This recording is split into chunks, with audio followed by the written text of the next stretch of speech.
Hello, everyone. My name is JD Calderon, and this is Indy Comics Explained. And yet again, I brought another fantastic group of independent comic book creators. So please hit like, hit subscribe, share out the video, let everybody know what's here. Without further ado, I will bring in this guy. This guy. Hello. La, la, la. I am JD Rosario from Unstoppable Comics. Been making books since 2008. Hanging out with this guy sometime after that. And for a while after that, we've been hanging out with a lot of talented comic book creators on Sunday nights here on Indy Comics Explained, who have been putting their money where their mouth is, believing in themselves, and making some kick-ass comic books. All right, cool. We'll bring on our other cohort. Cohort?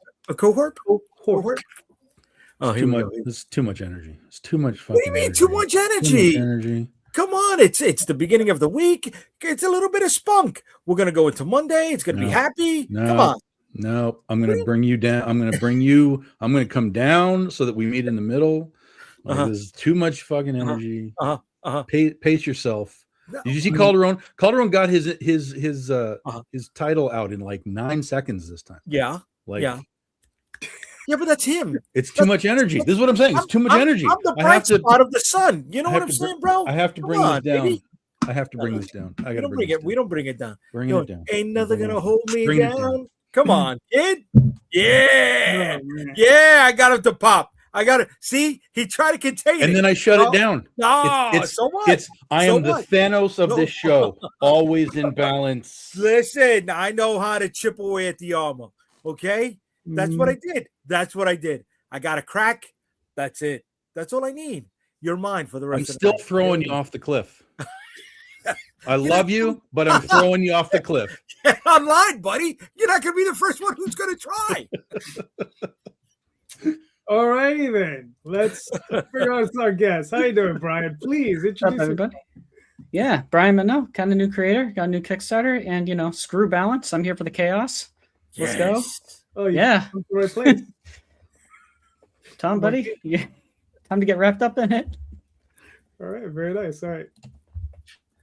Onrie, please. Whoa, what's up, everybody? Onrie Kampon.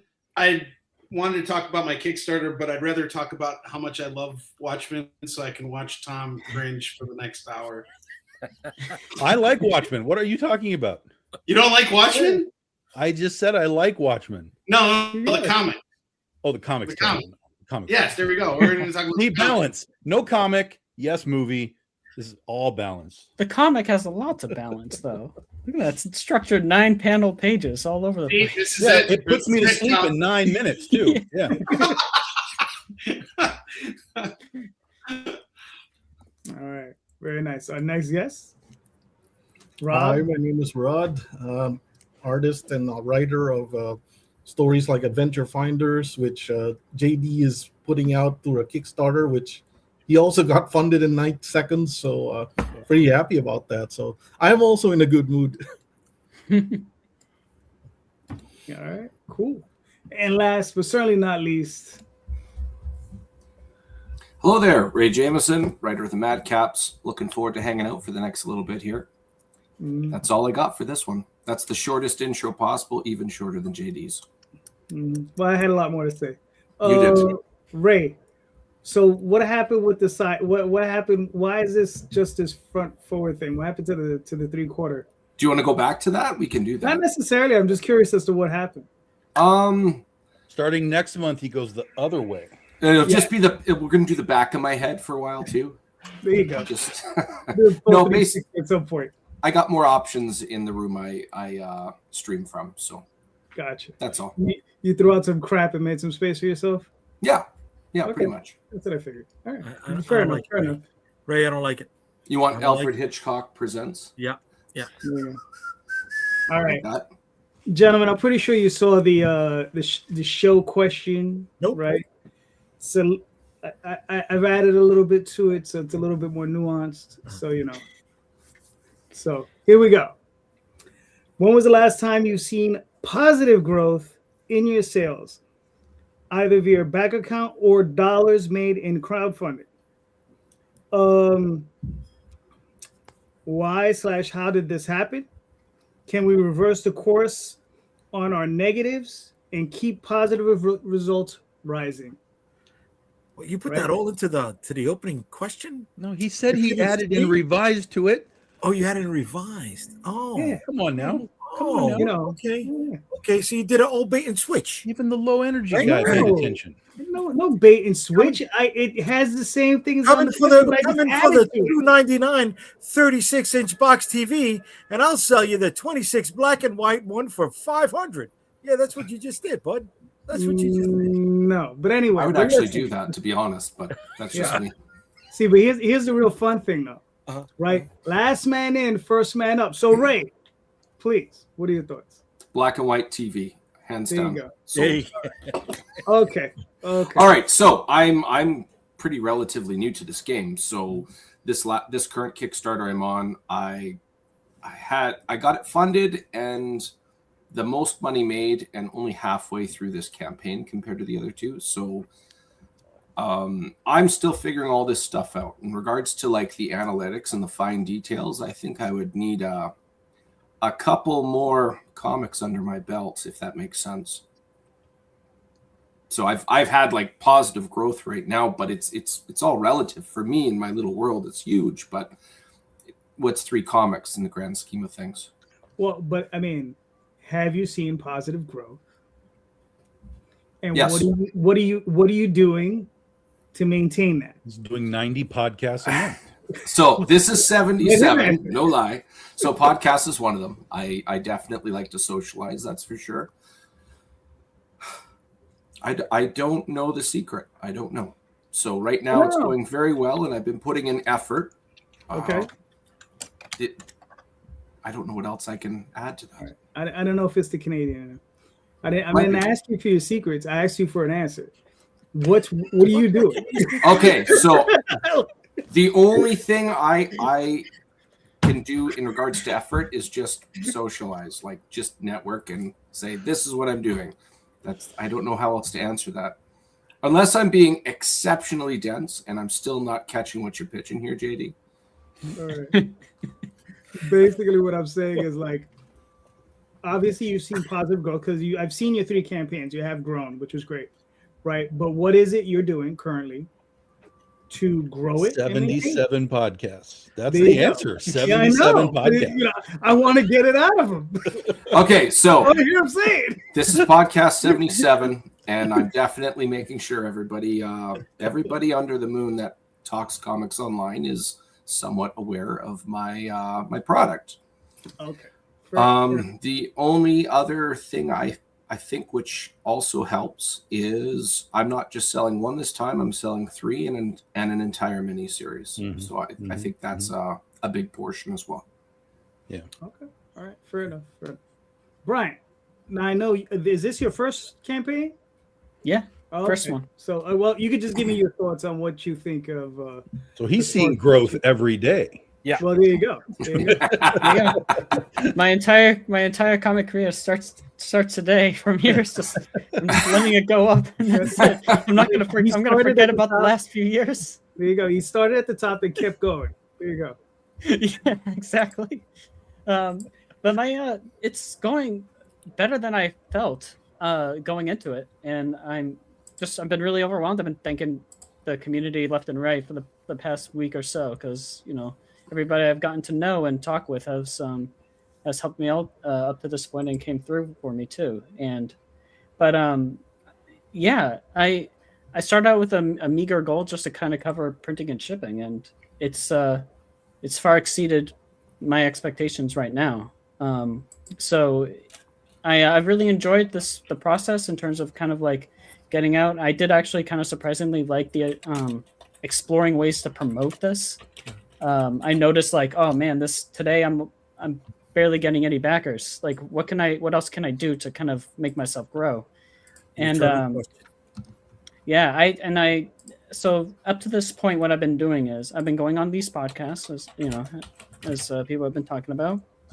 I started Facebook ads last week. That's been going very well. Aside from all that, just kind of posting around as much as I can on social media, reaching out to other people about it, and I haven't had a day of zero. I've had 1 day of zero backers, so I'm getting constant growth so far. So something, I don't know. I'm just being persistent about it.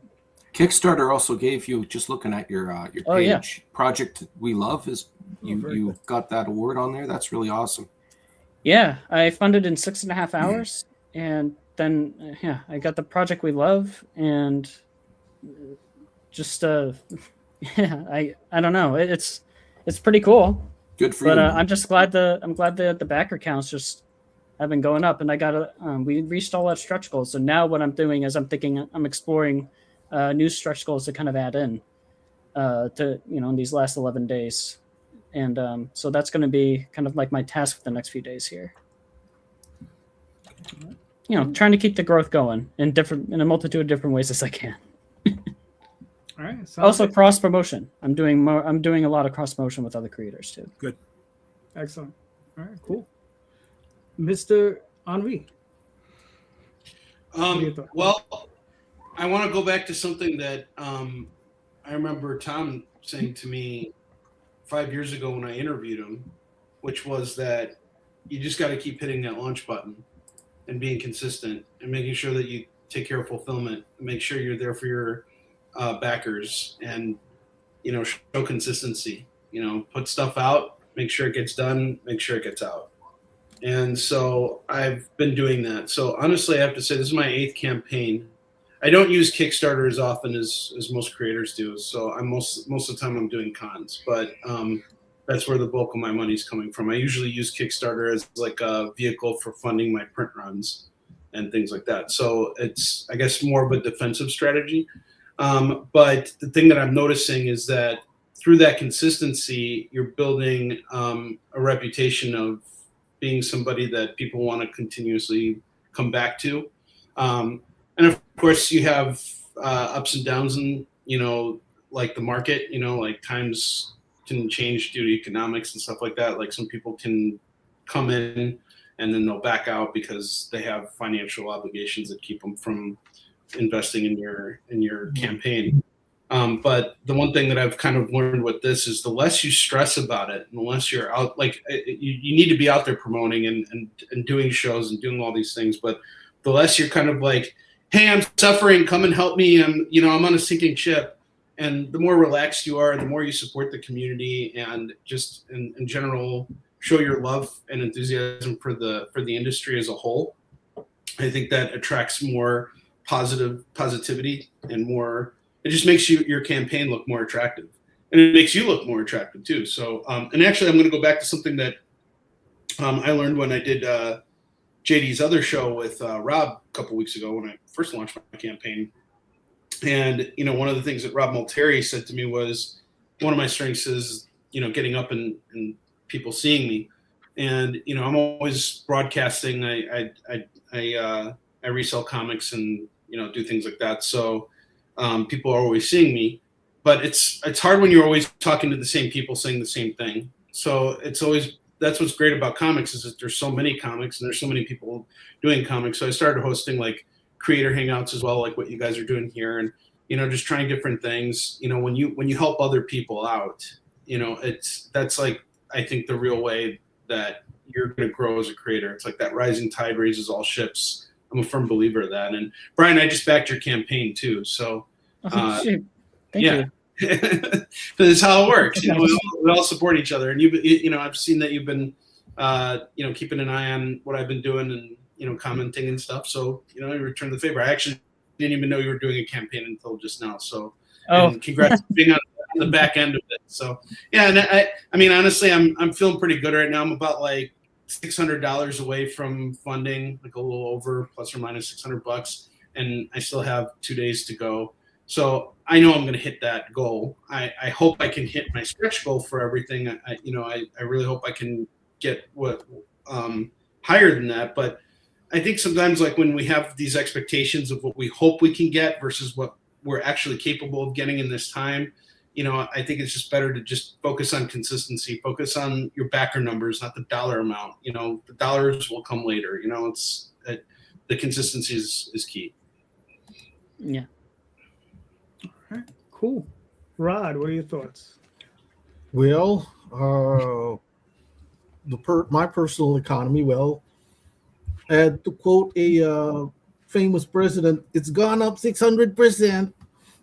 But now that's largely because of JD and Daphne there. That's all 1,000% you. So that's why I'm grinning. Like, oh man, this is great. This is my first Kickstarter that actually got funded. So yeah, I was pretty happy about that. Oh, nice. Yeah, that's awesome, dude. The first one. Anyway, yeah, that's like I said, it's 1,000% you and Daphne did that. So I really am thankful about that. And second of all, it's not gangbusters or anything, but I've begun to serialize the Nancy Drew series. So I'm illustrating it. So it's now on issue number 2. And there's like a couple new subscribers every now and then. It's not a lot, but as people know, as people are fond of me saying, it's a couple hamburgers, so I'll take it. So Nancy Drew, is that a public domain? Yeah. As soon as they announced it became public domain, I'm like, I'm on that. Nice. I read the books when I was a kid anyway, that and Nancy Drew, that and Hardy Boys. So yeah. So I'm like, I got to do it. And the public domain only applies to the oldest books. So it's like the oldest 30 books or something like that. And somebody asked me, like, well, are you going to translate them all? I'm like, no. This one alone might take a year. So I'm not going to do this for the rest of my life. Wow. So, yeah, I got to go back to my own IP at some point. So, yeah, it's a pretty exciting time. So can't complain. All right, cool. Tom, what are your thoughts? So it's been a while since we've seen any sort of upwards growth. There's a lot of reasons for that. Big part of it was last year, at the beginning of the year, I lost my mom with cancer just out of the blue. And to be honest, I all but walked away from this. Everybody saw me on podcasts and I was around and I was doing some cons and that kind of stuff. But internally, I wasn't in any of it. I was struggling to write. I was struggling to, maintain the Kickstarter campaigns. I canceled a whole bunch of stuff because it wasn't, I just couldn't do it. And so, just my presence in like the selling sphere of things was, basically minimal, almost to a point where I literally just didn't exist anymore. I stopped doing my live sales on Facebook. Like I was content to sit at home and watch a movie and go to bed every day. That was my 2025 for the most part. So it all kind of was like dust settling. And it really wasn't until the end of last year that I kind of caught some of that a little bit to kind of, get the juice going again. And of course, right when I did that, artists started flaking on me, disappearing on me. 3 artists flaked on me on the same series, all when we were about to start the series. So I was back to, why the fuck am I here? If this is going to be the struggle, the most, what should be the easiest part, find somebody to pay to do a job. And they're all like, yeah, I'll do, yeah. And then, nah, never mind, I'm out of here. I was like, why the fuck am I here? What am I doing? And so the struggle was just like a constant thing for me to be like, why am I doing this if none of these guys give a fuck? But I will say that the odd side to that, where the Kickstarter campaign stuff was down, there was a weird alternate force balance, as we talked about, from my web store, from eBay, like out of the blue, that stuff, I'm not promoting it. I don't tell everybody go to my web store. There's no promotion for any of this stuff. But all of a sudden it just started to like kick in, and I was selling stuff like just like who the hell is buying this? And it was, some of it was new people, which is great. Some of it was old people that I knew, I recognized their names. But it was like this weird, like, okay, yeah, this isn't working, but we're gonna make this now work for you. And so there was a huge pickup in eBay and web store stuff towards the end of the year. And that's maintained coming into this year now. So I also know that over the years I've lost backers because I don't use certain artists anymore. Not because I don't want to. I just, for me, I'm from a creative standpoint and an artistic standpoint, I don't want the same thing every time. And unfortunately though, that's the industry, right? It's like Scott Campbell drops a cover, everybody races to it, right? Ryan Otley drops a cover, everybody races to it. Some guy no one's ever heard of drops a cover, a few people go and get it.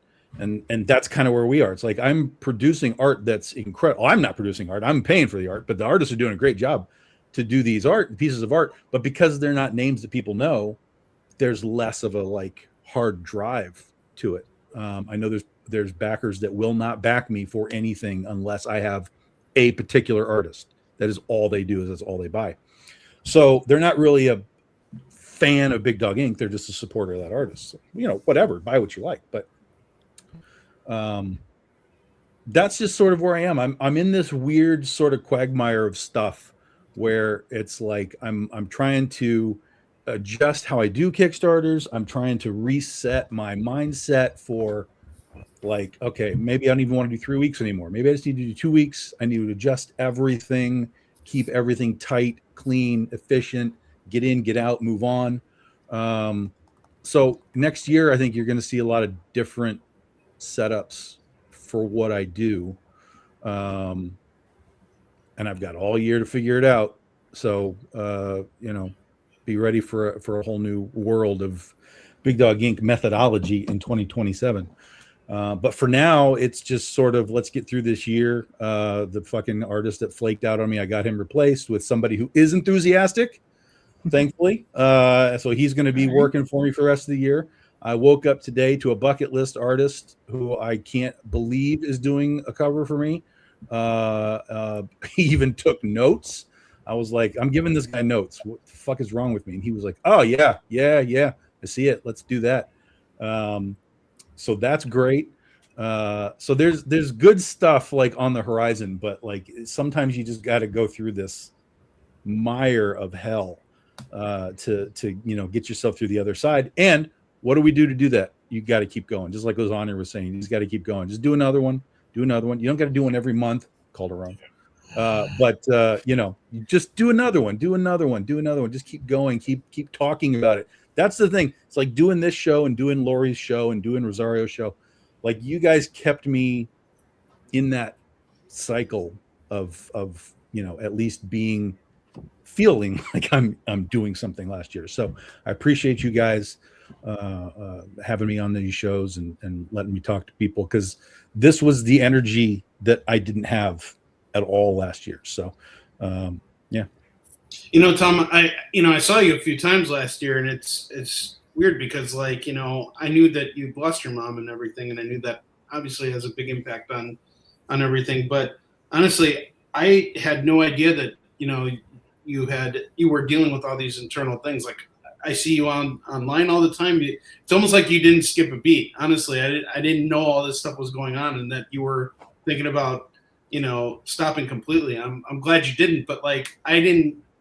From what I saw, you know, just being online, I didn't see the locomotive stopping. You know what I mean? Like you've been pretty consistent with you weren't supposed to see anything. That was the point. Yeah. I'm Gen X. I rub some dirt on it and I keep going.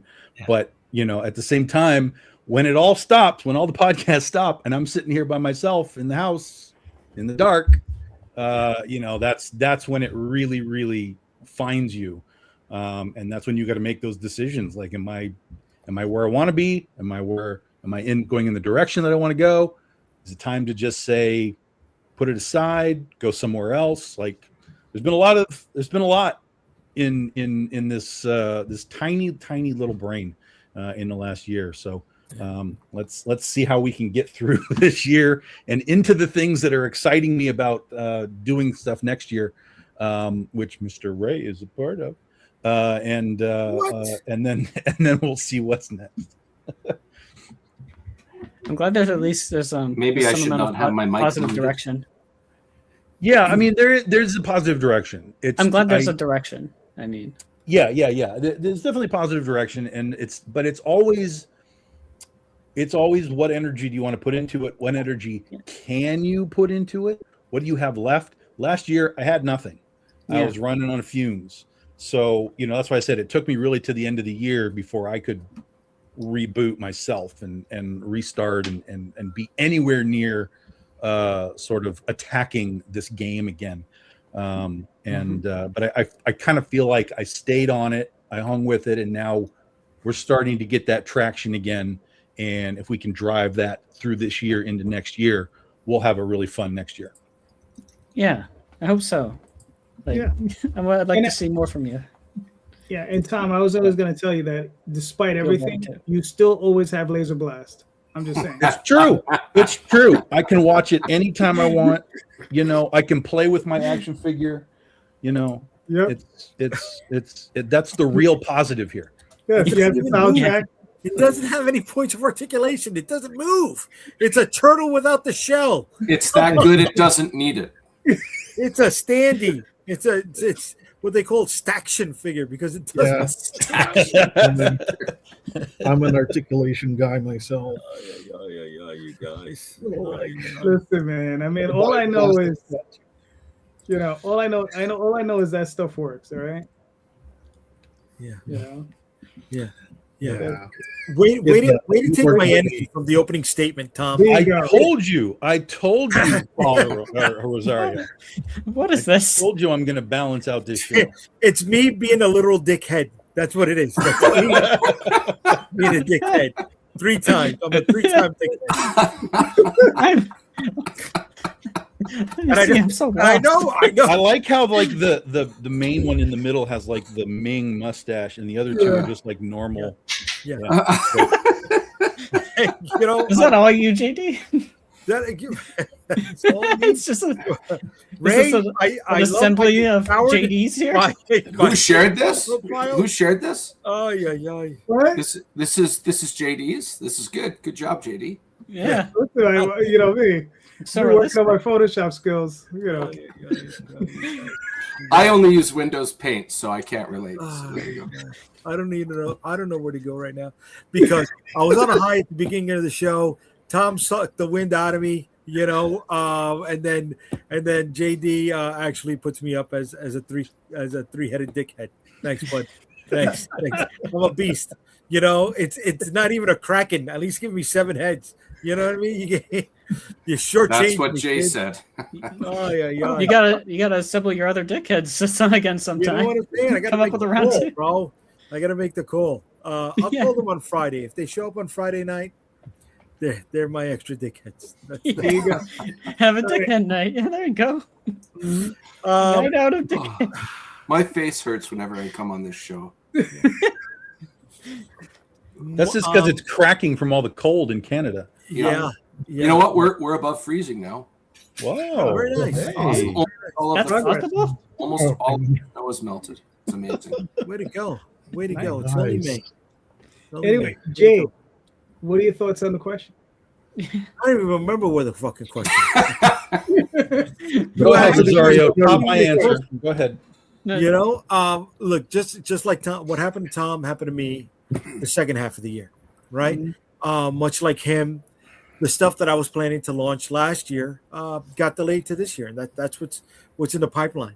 How do you handle it? I don't fucking know, right? Somebody told me action absorbs anxiety, right? So it's always be moving, always just like fucking Dory, just keep swimming, right? Yeah. And eventually you'll right the ship. Were things down last year? Yeah. Can I give an accurate statement of my numbers? No, because I had a monumental shift happen in my life. So there was a lot of inactivity on my part because of that, you know. So I don't know. How do you correct it? Keep moving. Keep fucking moving, right? Keep track of things.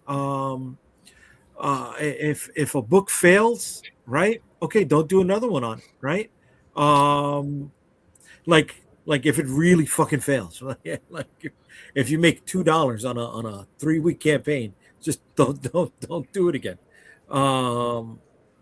Has that ever actually happened though? I don't know, dude. I see some. There's plenty of campaigns that make $5 from their friends, but they're not real campaigns either. Yeah, they're Right. You know what I mean.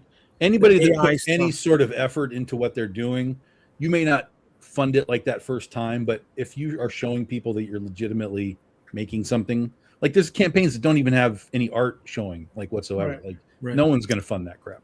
Right. Mhm. And I've seen it, right? I've seen it 0% funded, Yeah. you know, Mhm. and 16 hours left. Oh, You feel real bad for them. Yeah. No, you don't, because But you don't if you look at the campaign. No.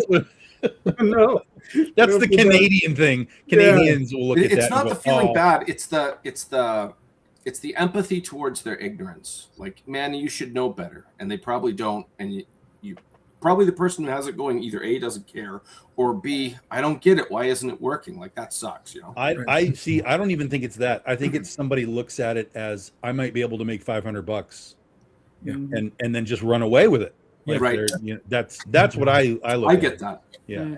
Yeah, I understand. Yeah. So, you know, just fucking keep moving. Keep moving.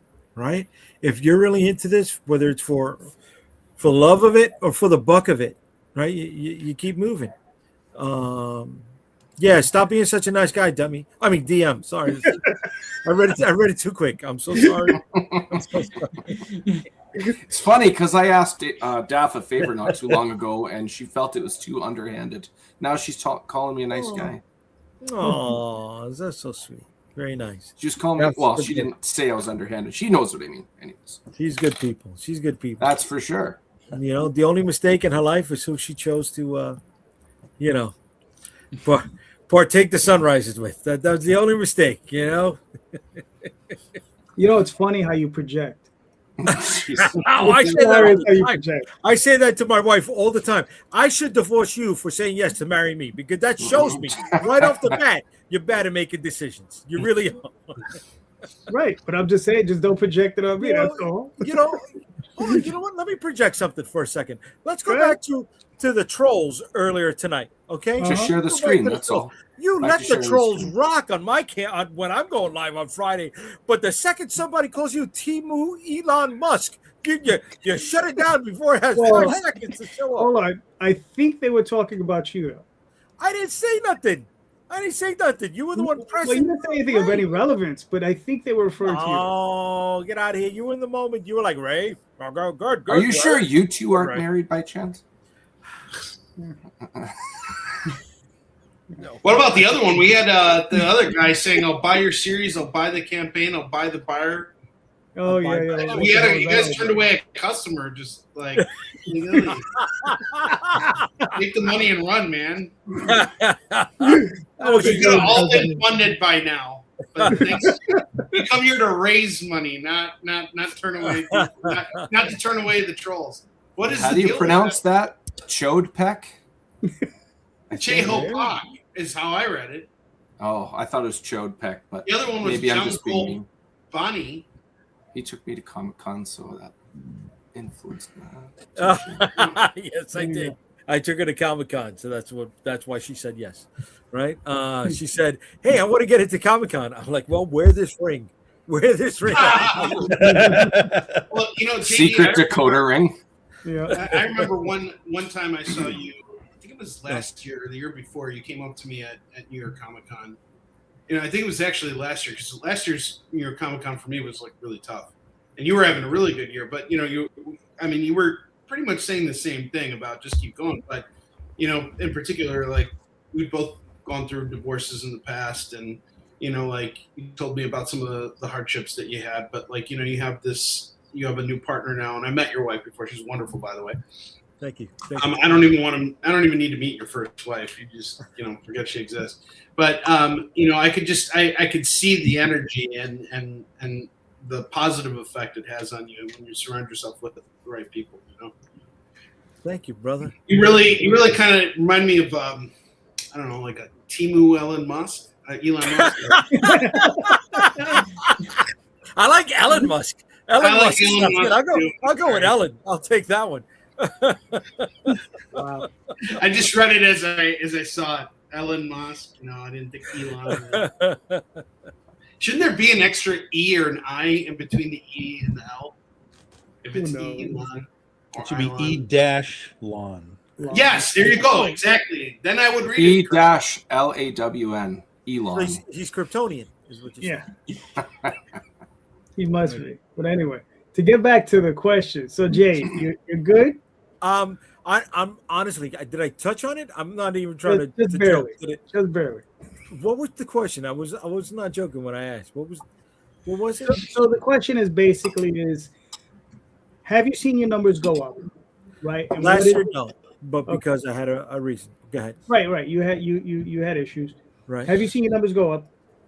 If you haven't, how do we stymie that? Right.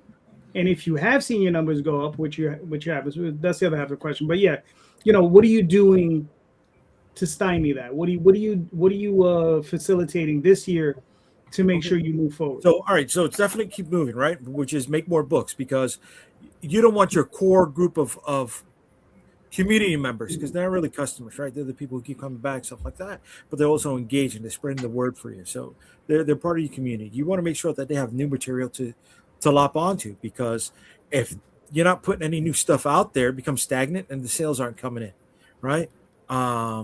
That's part of it. All right, that's cool. For myself, it's it depends, right? For Oswald, my sales are all over the place. They go up, they go down, but also it depends on like if it's new material or if it's like a trade. Trades tend to be do a little bit lower, but the newer material tends to do a little bit more. So it just depends where that's at. The only growth I've seen is from Dreamweavers and Magi's Grace. Those tend to go up campaign after campaign, 5-10%. It's not big jumps, but they're making these small jumps. Tits. Yes. Tits. Yeah. Most certainly. Yes. Yeah. Yes. I keep trying to improve on that formula. How do you fix your book not selling? Put some tits on it. We get some tits. Yes. Yeah. It helps. It helps immensely. But yeah, I think. And then listen, it's a lot of the stuff that I tell a lot of people to do that I never do, which is promote. Right? Go on other shows, which I never do, which I haven't done in a long time. I have to start doing it again, but it's scheduling, because I work a 9 to 5 and I tend to work a little bit later, so I'm just not around. I'm at work, doing that sort of stuff, so I can't really get on a lot of these other shows. But I don't know, I'm gonna have to start trying. But I mean, and to be honest with you, it's really, really, you got to really think about the business that we're in, right? It's really wretched, right? And what do we have? We have the wretched. So, do you want me to play this video? A second. Yeah, it'll do a better job than me in terms of explaining it too.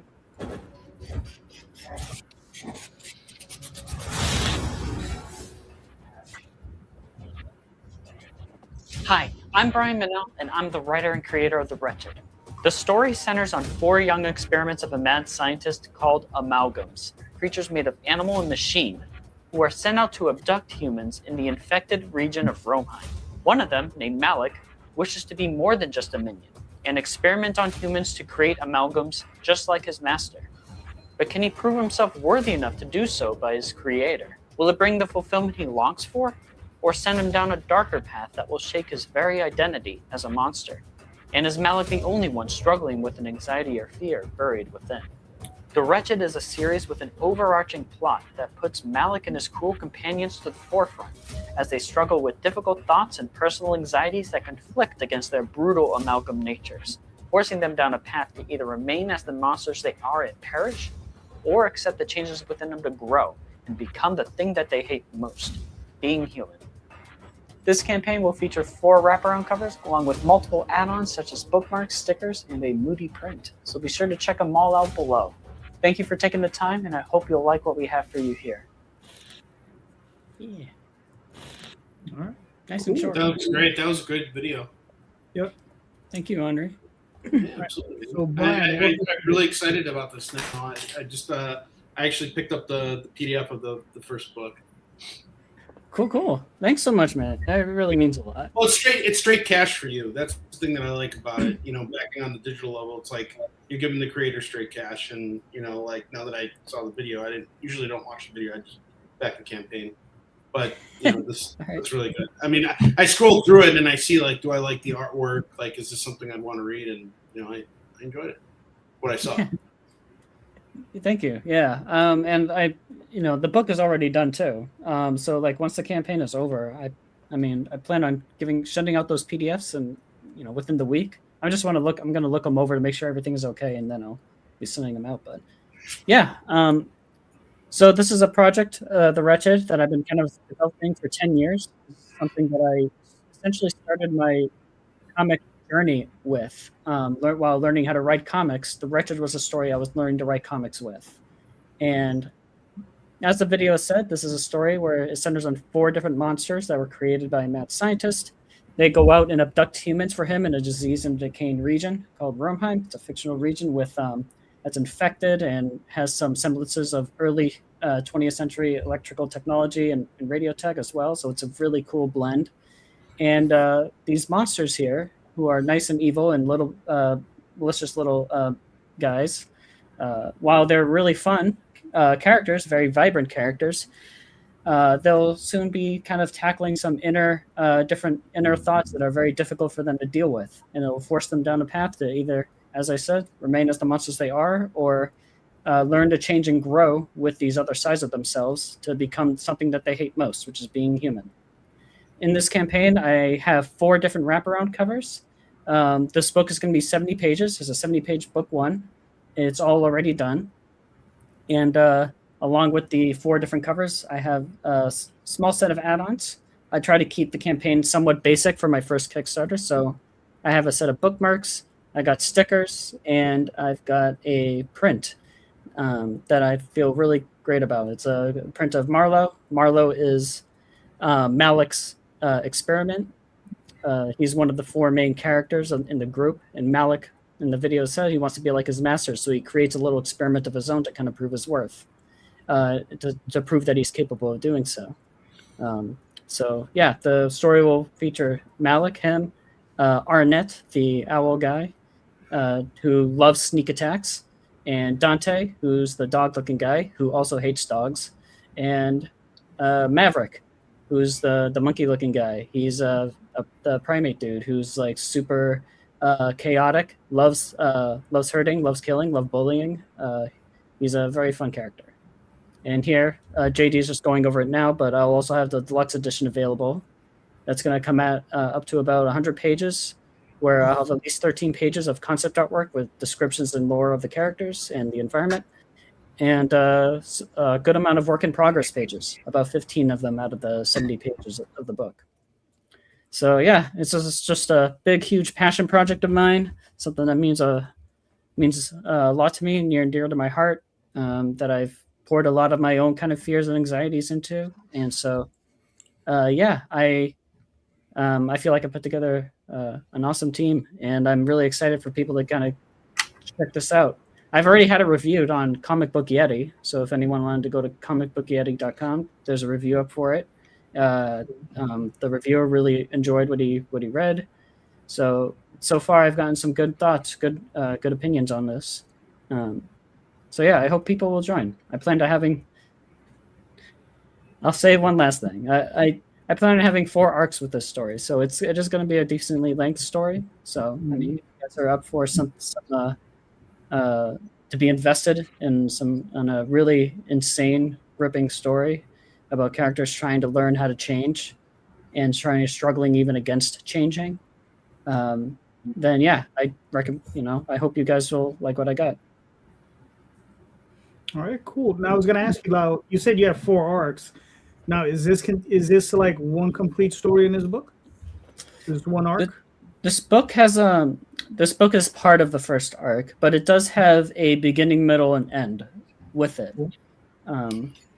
That's part of the reason why it was 70 pages too. There was a lot that I did want to cover, but I made sure to give you the first, whatever the first experience was. I made sure to have at least an ending that would tie in to the beginning of the book. So it has its own kind of ending, and my Spanish translator. Another thing I forgot to mention, I'm getting this translated into Spanish. If her thoughts are any indicator, then it's like the ending will leave you wanting more. So I hope that would be the case. But okay, yeah. Now, how many issues do you think are going to be in this arc, or do you know it's going to be in this arc? So if you count the 70-page book as one issue, there will be 4 additional issues in the arc. They're going to be shorter though. The next issue is going to be 36 pages. That's what I'm going to be targeting going forward, is 36-page issues. Unless my artist feels like I should combine a couple of them to just continue doing like small little trades. So I plan to have about 3 to 5 issues per arc. So it is a long series, as I said, but I'm investing nearly all of my time into this. I'm not going to branch off into trying to create 5 different stories or anything. This is going to be my main project that I'm focused on. Okay. And just out of curiosity, obviously you've done very well with this campaign. You got, I'm trying to get to the top here. Because you got 11 days left, right? You blew past your goal. Now, first issue, I don't know how long it's going to take you to get it done, but how long do you think when do you think you'll be releasing the second issue? So I'm hoping to be starting, my artist and I, we're going to start production on the second issue this summer. Cool. And when I'll be releasing the second issue on a Kickstarter, it could be the same. It could be the same time next year, maybe a little bit earlier. It just depends on how things go. This one took a while as it had, because there was a lot of different circumstances that ended up delaying production. But I don't expect the same to kind of happen. But at the least, I plan on getting at least one part of this story out a year, at least. And, if I can do more, then I would love that. I don't want to spend 10 to 15 plus years on this one story. If I can get more done in a year, I'm gonna do everything I can to do that. All right, sounds good, brother. Well, you're well on your way. Sounds very nice. So everyone, awesome book. 7 back at 11 days, which is important. So you got a lot of time left. So everyone, go pick up a book. Very nice. Yeah. Thank you. Don't mind me. I'm laughing because I saw that other picture up on my other screen. And Brian, so this is your first campaign. I don't know if you know this yet, but make sure when you send out your surveys, you ask them if they want to be part of your newsletter, bud. Oh, thank you. Yeah, and I have. I actually started my backers. I started writing on my backer surveys a couple days ago. That was one of the questions I put in there. Because a newsletter is going to be a hell of a lot more cost effective than a Facebook ad would be. Okay. Yeah. And for sure. I'm using the Facebook ads, just kind of exploring it. I'm getting good results from it, but yeah, if I can avoid that, that's me saving money, and so that's my goal, is to build up that newsletter. I was getting tired of my Facebook ads ending in Facebook Marketplace for the 50 and older crowd who only go to flea markets. I was like, it was a waste of money for me, man. So it's just amongst your peers. Anyway. The youngest one's here, baby. Who are you talking about, kid? Onrie, do you want to play this video? Yeah, sure. Let's do it. How you doing, everyone? My name is Onrie Kampon, the writer, creator, producer of the Eastwood Newsletter. I'd like to welcome you to our latest Kickstarter and tell you a little bit more about our series. This is Yisun Shin. It's a comic book trilogy about a Korean admiral who took on invading samurai forces in the late 1500s. Outnumbered 10-1, he never lost a single battle. It's all based on a true story, and we're back on Kickstarter with the latest issue in the series. This is a project I've been building for 17 years, crafting an unforgettable cast and bringing these historical battles to life in a way you've never seen in modern comics, with the help of some very talented artists and editors from around the world. If you're a fan of Shogun or games like Ghost of Tsushima or Ghost of Yotei, this is right up your alley. This newest issue is the penultimate chapter of our trilogy, and it introduces a brand new villain you're not going to forget. We've got a brand new trailer to show you, so check it out.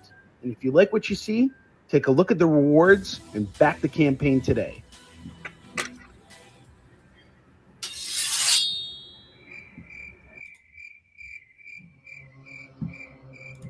Peel off the napkin, O my enemy.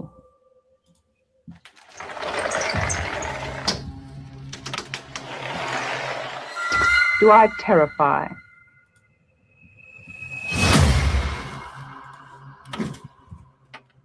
Can you deny the nose, the eye pierce? The sour breath will vanish in a day.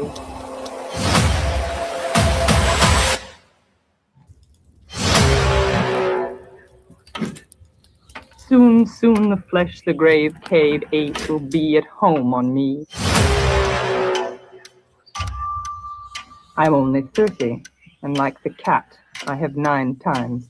The peanut-crunching crowd shoves in to see them unwrap me hand and foot. Gentlemen, ladies, these are my hands, my knees. I may be skin and bone, I may be Japanese. Nevertheless, I am the same identical woman. The first time it happened, I was 10. It was an accident. The second time I meant to last it out and not come back at all. I rocked and had to call and pick the worms off through the night before dying with an eye.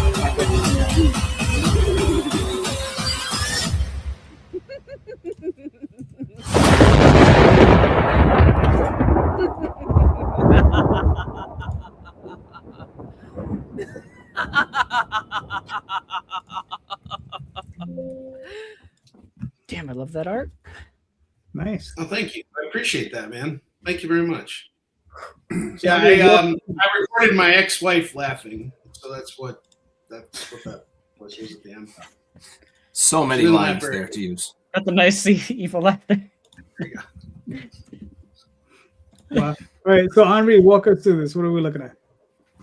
All right, so we just finished up the second to last issue of our trilogy for Eastern Chin. So it's a 12-issue series. We just finished issue 11. It's printed. The books just arrived in the U.S. They're now being sent to me. There's a little bit of a delay in terms of when I'm going to receive the books, but it's not going to affect my fulfillment. So the book's done, and we already printed it. So all we need to do is just fund this thing, and folks will get their books. We'll start fulfillment as of June. All of our variant covers are going to be printed or have been printed domestically, so that stuff will be taken care of right away. But we have 11 issues of Eastern Chin available right now. We are phasing out our single issue, so this is a great time to jump in if you're like new to the series. At $50, you get all 11 books signed by me, shipped to your front door. Shipping is included in that. We have a bunch of cool variants. We had one done by Fabrice Sapolsky, who is the co-creator of Spider-Man Noir. We had another one done by artist named Feng Feng, who's from China. She's a very talented artist. And we also have one by JT Malloy, some of you guys might know. Very talented artist. It's based in Chicago. We got some original art that's still there, and we're so freaking close. We're at like $613 away from funding. So it's like we're right on that cusp. If we sell like, a piece of original art and, a couple sets of books, like we're there. And my entire library is accessible to you guys. I've published 2 other titles. One of them is Warline, which is done. It's a 3-issue miniseries about a old vigilante and his daughter going after the tyrant that destroyed their lives and now controls their city. Each book is double-sided, so it's 48 pages per book, and you get the whole thing. It's done. And then I have another book I completed called Marks, which is about my grandfather's life and what he went through as a Russian Jewish soldier during World War II. And I got all kinds of stuff, T-shirts, variants. And if we, in our funding goal, I already got the reward for our funding goal. I got these new bookmarks that I'll be giving every backer. And it's been a great campaign so far. I've been really happy with the way things have gone. It's pretty slow, steady, and it's great. What are we doing with the money we're raising? We're basically printing the book. I had to print up the fourth issue of our series as well because that went out of print. One of the reasons why we're phasing out single issues is because you print up too much of issue 1, then you're stuck with issues 2, 3, and 4 and all that. And I like bundling up everything. So I'm just, printing up books to compensate for what we have there. But I've spent way more on printing for this book than the goal that I'm trying to hit right now. And a lot came out of pocket at the end of this year. I had to print up another 10,000 books. So those have already arrived, and they're remastered editions of the books. And we're getting them out there, and we're going to conventions and selling them and doing everything. So this is really kind of like we want to get these books out there. We want to get these books. We want to get this campaign funded. Folks who back the campaign are going to get their books before everybody else. And everybody else is only going to be able to get them at cons or going online or whatever. So this is a great opportunity to jump on. We got less than 60 hours to go. So, we're getting into that end zone, and I know we're going to hit it, but I'd really like to hit our stretch goal, because if we can hit our stretch goal, I am going to hook you guys up with a free digital story that is written by my editor, Chuck Pino, and illustrated by the team. And it's a special story that's not going to see print, at least not as of yet. It'll just be a nice little reward for everybody for, helping us reach this goal. So, yeah. That'd be cool.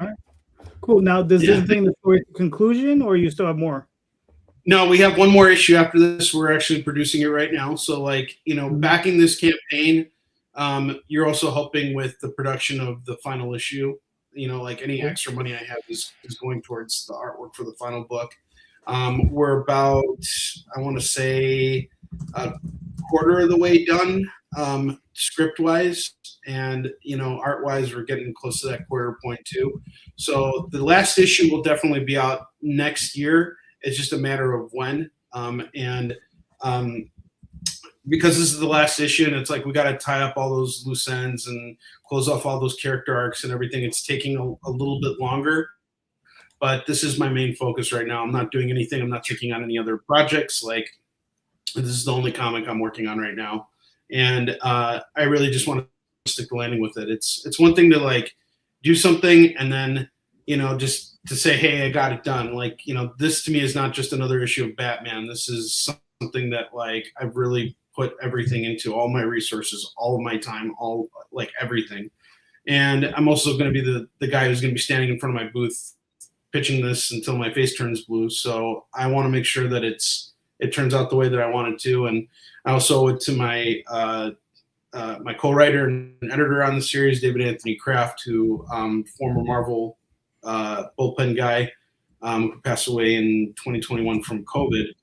And I just want to make sure that I do this, the end justice and, honor him and all that stuff. So, that's really important. And, the thing about this series too, this is our 8th campaign. We've always funded. We've always taken care of fulfillment. I will be back next year with the final issue. We're going to hit that launch button. We're going to come back again. And our goal is to just, keep going, I'd love to see more happening, in terms of more people backing and all that stuff, but I get it. Times are tough and everything, but every dollar counts, every backer counts. And for everybody who, makes a pledge, even if you're at that dollar level, you still have access to that stretch goal if we can hit it. So that's like an open thing for everybody that's a part of it. Another cool thing that I'm going to be doing on Tuesday night, right before we close out our campaign, I went to like a bunch of comic shops yesterday and I stocked up on free comic book day books. And I know that there are a lot of people out there who didn't have a chance to make it to their local comic shops. We have a really good relationship with all of our local shops. So, they hooked me up with, all their extras for free comic book day. So we're going to pick 10 people to, we're going to do a raffle, and we'll get up to 10 backers who will receive free comic book day bundles on top of their rewards, just for participating and being a part of our campaign. Nice. Cool. Very nice. Very nice. All right. I mean, you're at 108 backers. You still got 51 hours. So you still got those last 2 days, which is, that's where you're going to get it. So yeah, I'm pretty confident. I want to get as high as I can, obviously, like we all do. You know what I mean? I'm not going to say that this is going to be a breeze. This last two days is really important. And the thing that's actually got me concerned, I'm fine so far. I'm really grateful. But we had a backer come in yesterday. I don't know who this backer is. I don't know if they've ever backed me before, but they came in at a really high dollar. They took us from, being in the 3,000s to being in the mid 4,000s now. And that one backer, if something were to happen, that could reverse everything. And right. I've seen that happen before in like my second campaign. Like someone in the last 24 hours backed out, and it was a huge pledge that just dropped. So I worry about that. That is something that's definitely got me concerned, because I don't want to be in the last 24 hours of this and experience that. I'm going to have all the faith in the world that this backer who came in at the high level is serious, and they made a pledge for some original art, which is great, and we still have some other pieces of original art that are available too.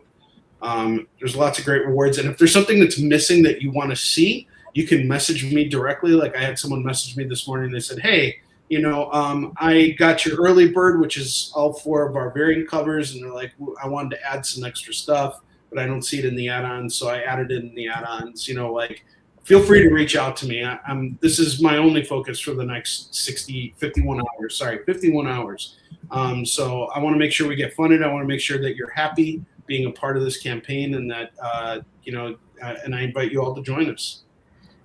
What is the next stretch goal? Like, what do you need to hit?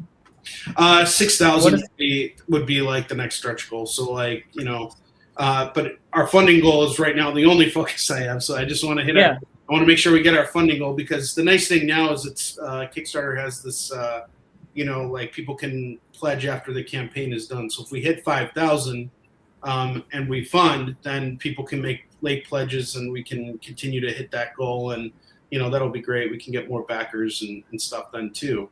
So really hoping for that, and hoping that we can hold on to our backers. I mean, that's always the fear, right? It's like you don't want someone dipping out at the last second, Yeah, especially not a high dollar one.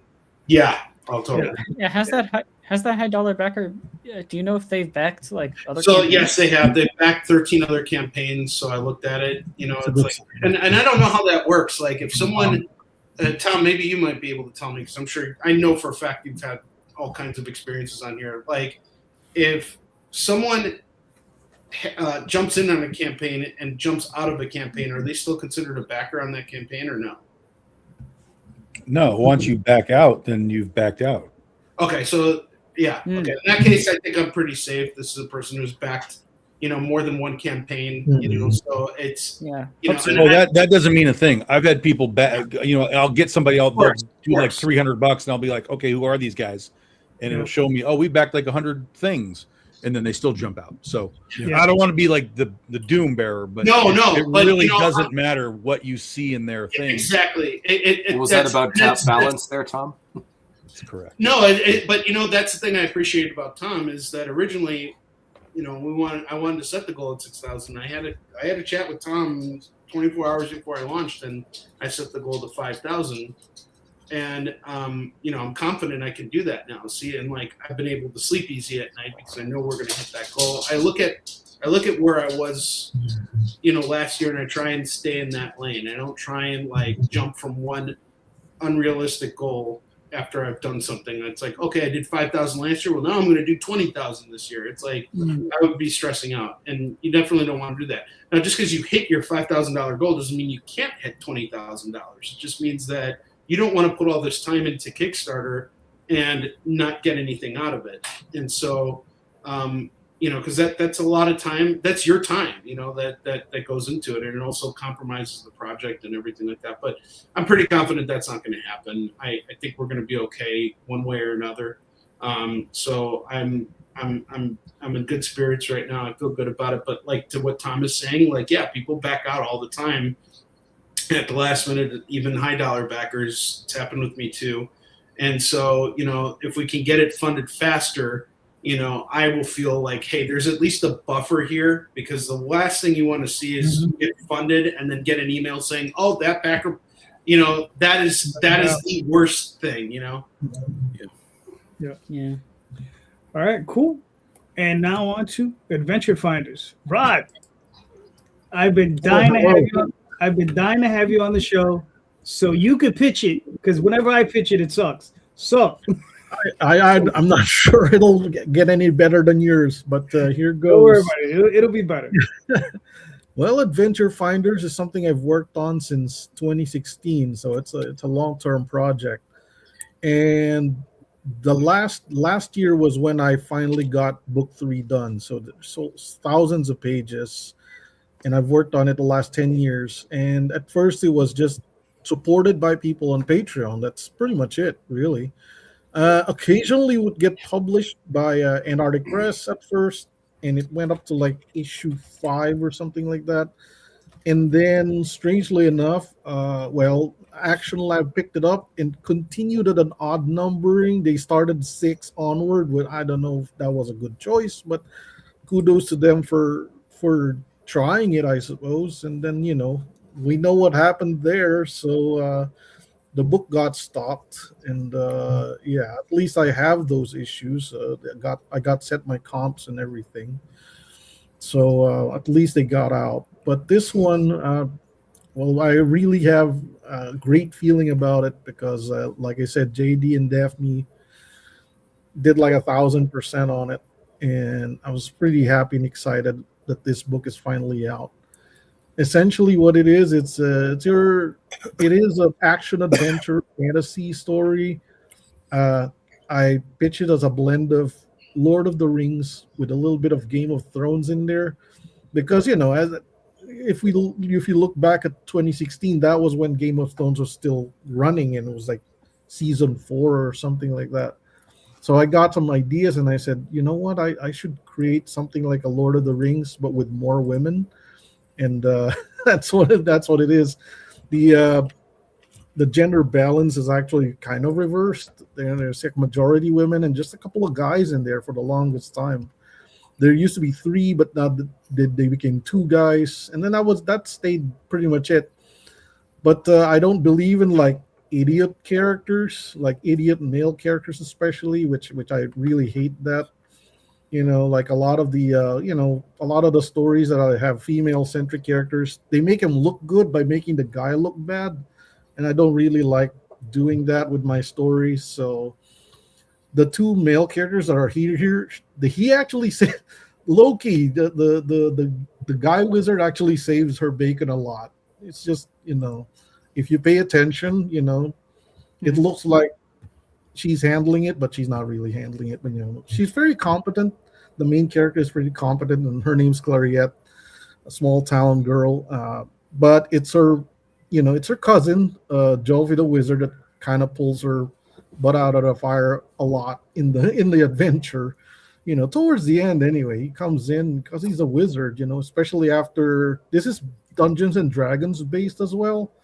So these characters do have stats that I keep track of in my, just for the gaming tier in my Patreon. So they do have character stats.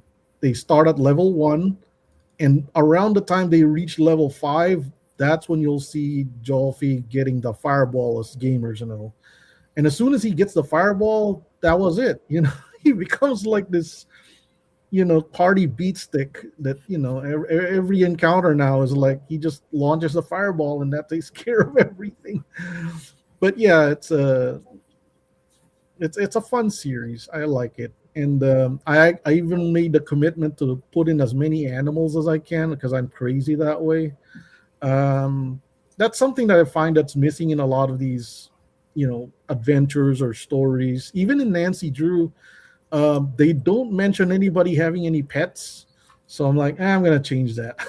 Like everybody has pets now except Nancy Drew. And in the Nancy Drew story, people just have pets. That's all it is, So even here in Adventure Finders, a lot of people have pet animals because it's a human thing to do. In the first entire book one, Jolfie actually takes along his pet dog in the adventure. And you'll see him, he doesn't do anything spectacular. That's another thing that I'm trying to avoid. Like, no, the pet's not going to do something super spectacular that's like unrealistic. He's just there as a comfort animal, essentially. So yeah, we love them all the same. Things like that. Yeah, was that? We love them all the same. Yeah, although they do encounter somebody who does have kind of useful pets, like when they encounter the ranger later on. That's not in this book, but yeah, that's further down. And that's actually in book 2, which is like if we're gonna do more Kickstarters about this, which I really hope we do. We're gonna encounter the one that actually teaches Clariette all her moves, sort of like Freeran has a mentor, kind of thing. So she actually meets the mentor in issue 2 when she's already a bit of a veteran with just her own moves, because an ability that the lead character has is, because I'm a child of Marvel, I said it'll be nice if she had the ability to copy people's moves, So if she sees somebody doing a martial arts thing, or she sees somebody fighting in a certain way, she has the ability to copy that. And I thought that was a great power to have. I don't know if it's a power or just the mental ability to just learn moves real fast that way. Yeah. So yeah. Anyway, it's a fun series. I got a lot of representation in there without being too, in your face about it. So, but you will notice it's there, I just don't like advertising too much about it. And here's a bonus, right? In a world where like every girl out there is like somebody of color, I'm like, I'm going to choose somebody who's blonde and white, just to screw with the current, the current trends. It's like, nah, she's not going to be a Latina. She's just going to be a blonde white girl. A big change from all the other characters that are out there. I'm hoping. If I fuck the trend that way, Right. So, one of the things I noticed about the pages, they're really dense. So how long did they take you to do each? Like were you spending a day each on each page, or is it a couple days? Generally, yes. If I'm going on full speed, but that's because I don't draw those pages. I don't know how much people know about this, but I don't draw those pages like a normal comic book anymore. Mm-hmm. So a lot of those are like I draw them in a single people, but I know how the sequence goes. So it's almost like shooting a movie out of sequence, and then putting them all together in post-production. That's what I do. So a lot of those soldiers are just standing in like plain air. I just have a side view, front view, so that I can. Sometimes I reuse a lot of things, especially with the masked soldier scenes. I'm not going to draw all the soldiers. So I'm going to draw 5 guys in full armor. They're standing around in various poses. But, anyway, there's a lot of crowd duplication in there. That's all Photoshop. Even the fire. I have fire files. I just drop in. Like you can see the dragon there with the fire bits. That's all fire files. I just drop in. This looks good here. This looks good there. And those are fire files from other projects that I've done before where there's campfires there. I'm going to save the campfire in a layer. and I save the smoke, and I save the fog, that steam that's coming out of the dragon's mouth, and the steam that's coming out of the fire. That's all saved as layers. So there's just drop them in like effects. So yeah, there's no real page at all. The dragon is real though. So you draw the dragon as real. You draw the little person as real, but that rock she's standing on is just another CG rock that I did by myself. That's actually a tree trunk that I photographed somewhere while I was hiking. And then I make, that looks like a rock. And that looks like if I slanted it this way, it looks like one of those striped, stone things. So I'm like, So I love doing stuff like that. So I built up a huge file of like textures, things that I could turn into rocks, branches, trees. So essentially a lot of that is CG already. Even the ground there is a CG composite of a lot of things. The water is the same way. I think I've used that water now, the same file for water for like more than 10 years, because water is water. I just add a little wave. What you do is add some waves, and that's it. That's it.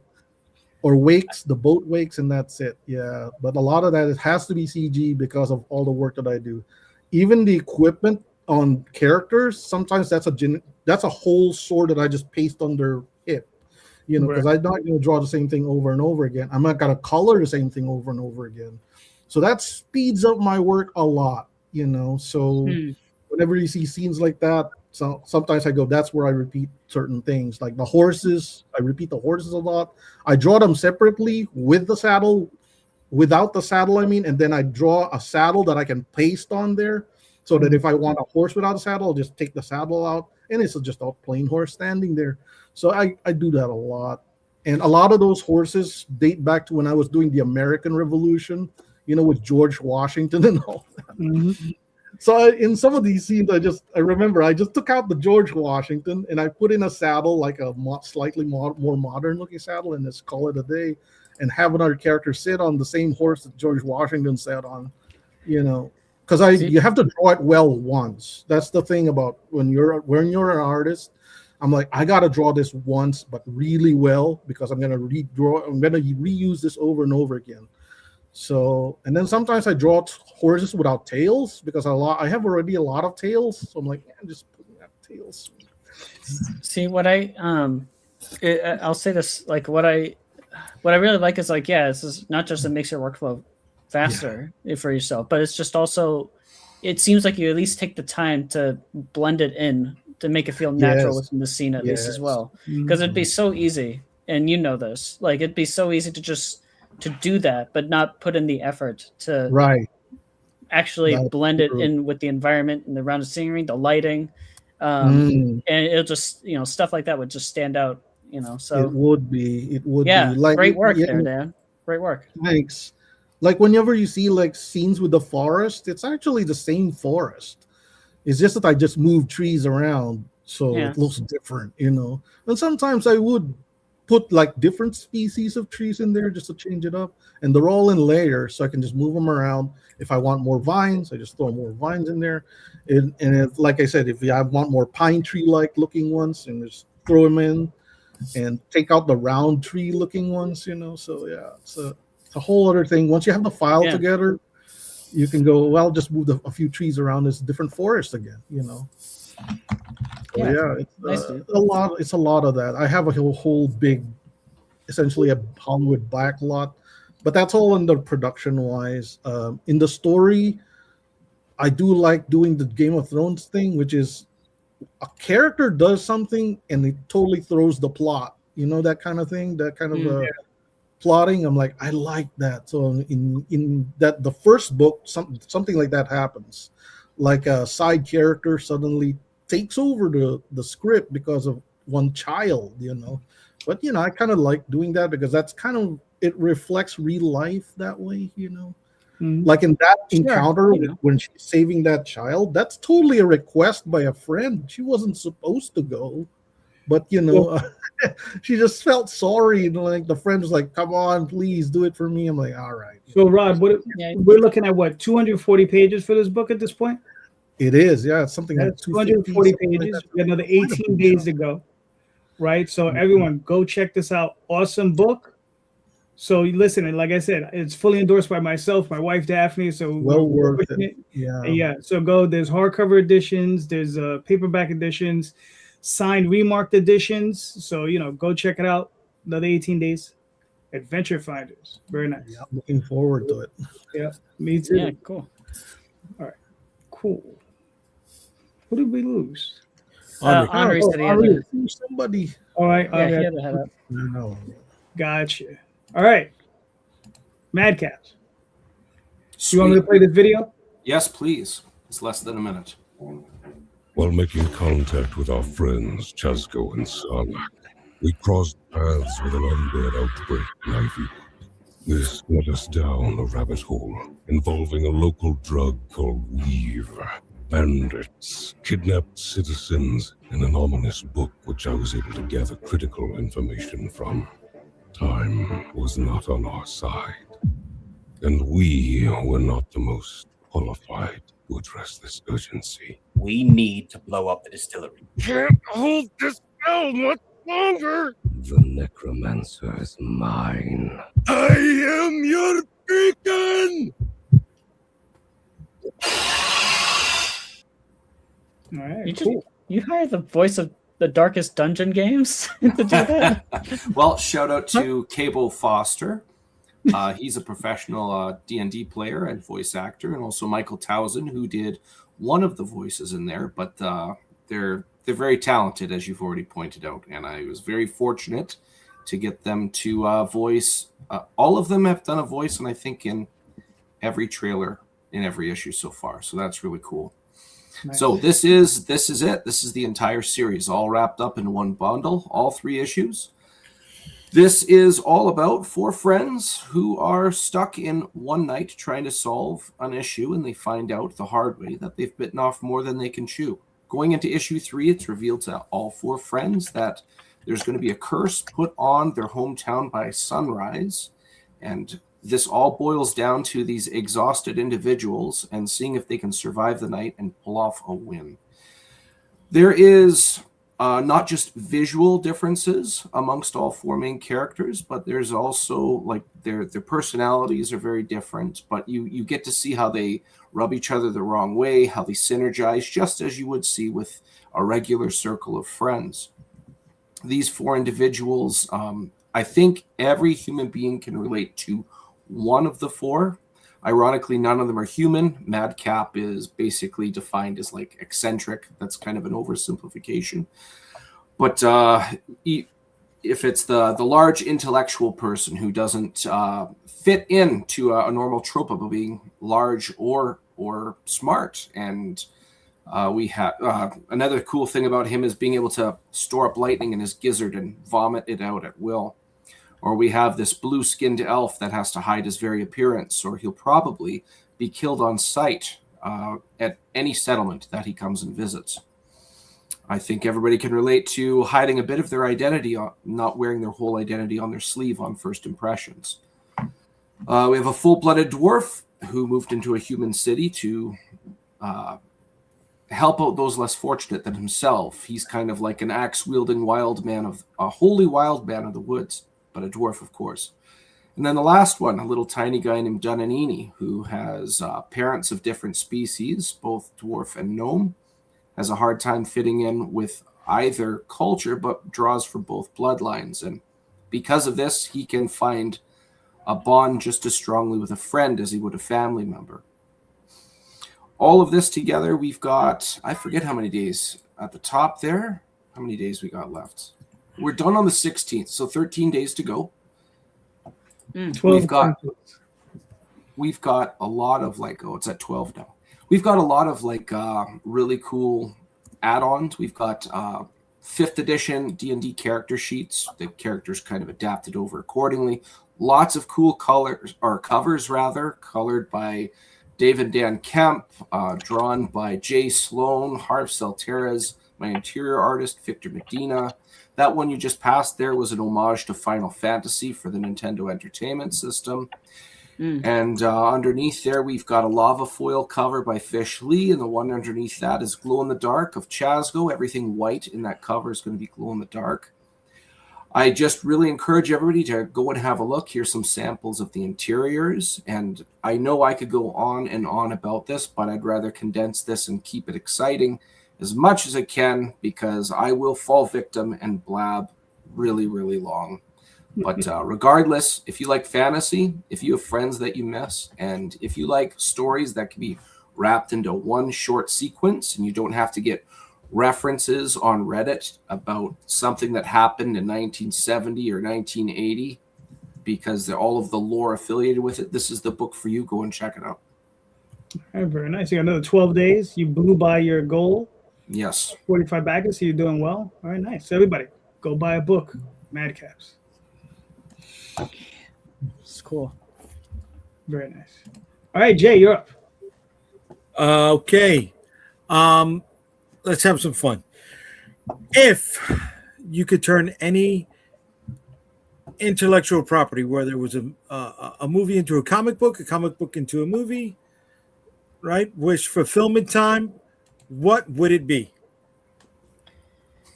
All right, cool. Rod, you're up. Oh, no. Excuse me, Rod. Wait. Rod, hold on. Yeah, go ahead. Oh, Brian is me? actually. Okay. Rod. My dream has always been. What's that? Let him go. Let him go. Let him go. No, go for it. Answer the question. Okay. All right. So my dream has always been to do my own version of. I don't want to do She-Hulk. I just want to do the child of She-Hulk. You know. Okay. I think the child of She-Hulk with the child of Medusa, because I love the long hair. I'm like, I don't want to. You've seen a lot of the anime do the long hair really right. Like, you like she's like a spider queen with the hair extending everywhere, and she spots the enemies coming because they step on the hair. I love stuff like that. So I want to do something like that with those characters. To the point where I kind of like, I really want to invent my own characters with just the long hair and another child with like super strength. I mean, everybody can do that. Maybe I should pair them up with Supermodel Girl or something. So that's a character I already have. So it's my foray into superhero life there. I said, yeah, I should have Supermodel Girl. I drew it specifically just to keep the name. I'm like, so it's now mine, So yeah, I just inserted the word model in between super and girl. So I'm like, of course she's super strong and everything, and she's a model, and she's lived for like 1,000 years or something like that. So okay, she considers herself retired, and now she's like fascinated with like gaming and all that. That's why she seems to be the laziest superhero in existence because of that. Like, she doesn't do anything except play MMOs now, And the current superheroes are like, why are you the laziest superhero in existence, So maybe I could pair her up with those, So it's like, yeah, that'll be my dream, so okay. to do those characters. Okay. Cool. All right, cool. All right, let's go in reverse. So we're gonna go Brian. What are your thoughts? All right. Well, I'm thinking hard, and I have ideas, but it's nothing. If my true answer is like nothing. Do you need a minute? I can go in. Go for it. I'll need. I may need more than a minute, but I understand. I've got two. I would love to see Quantum and Woody made as a movie. I think that would rival Deadpool, in my opinion. I think the comedy level of that, I think, would be very enjoyable. Well, the comedy level of Deadpool is 0, so a low bar. Wow.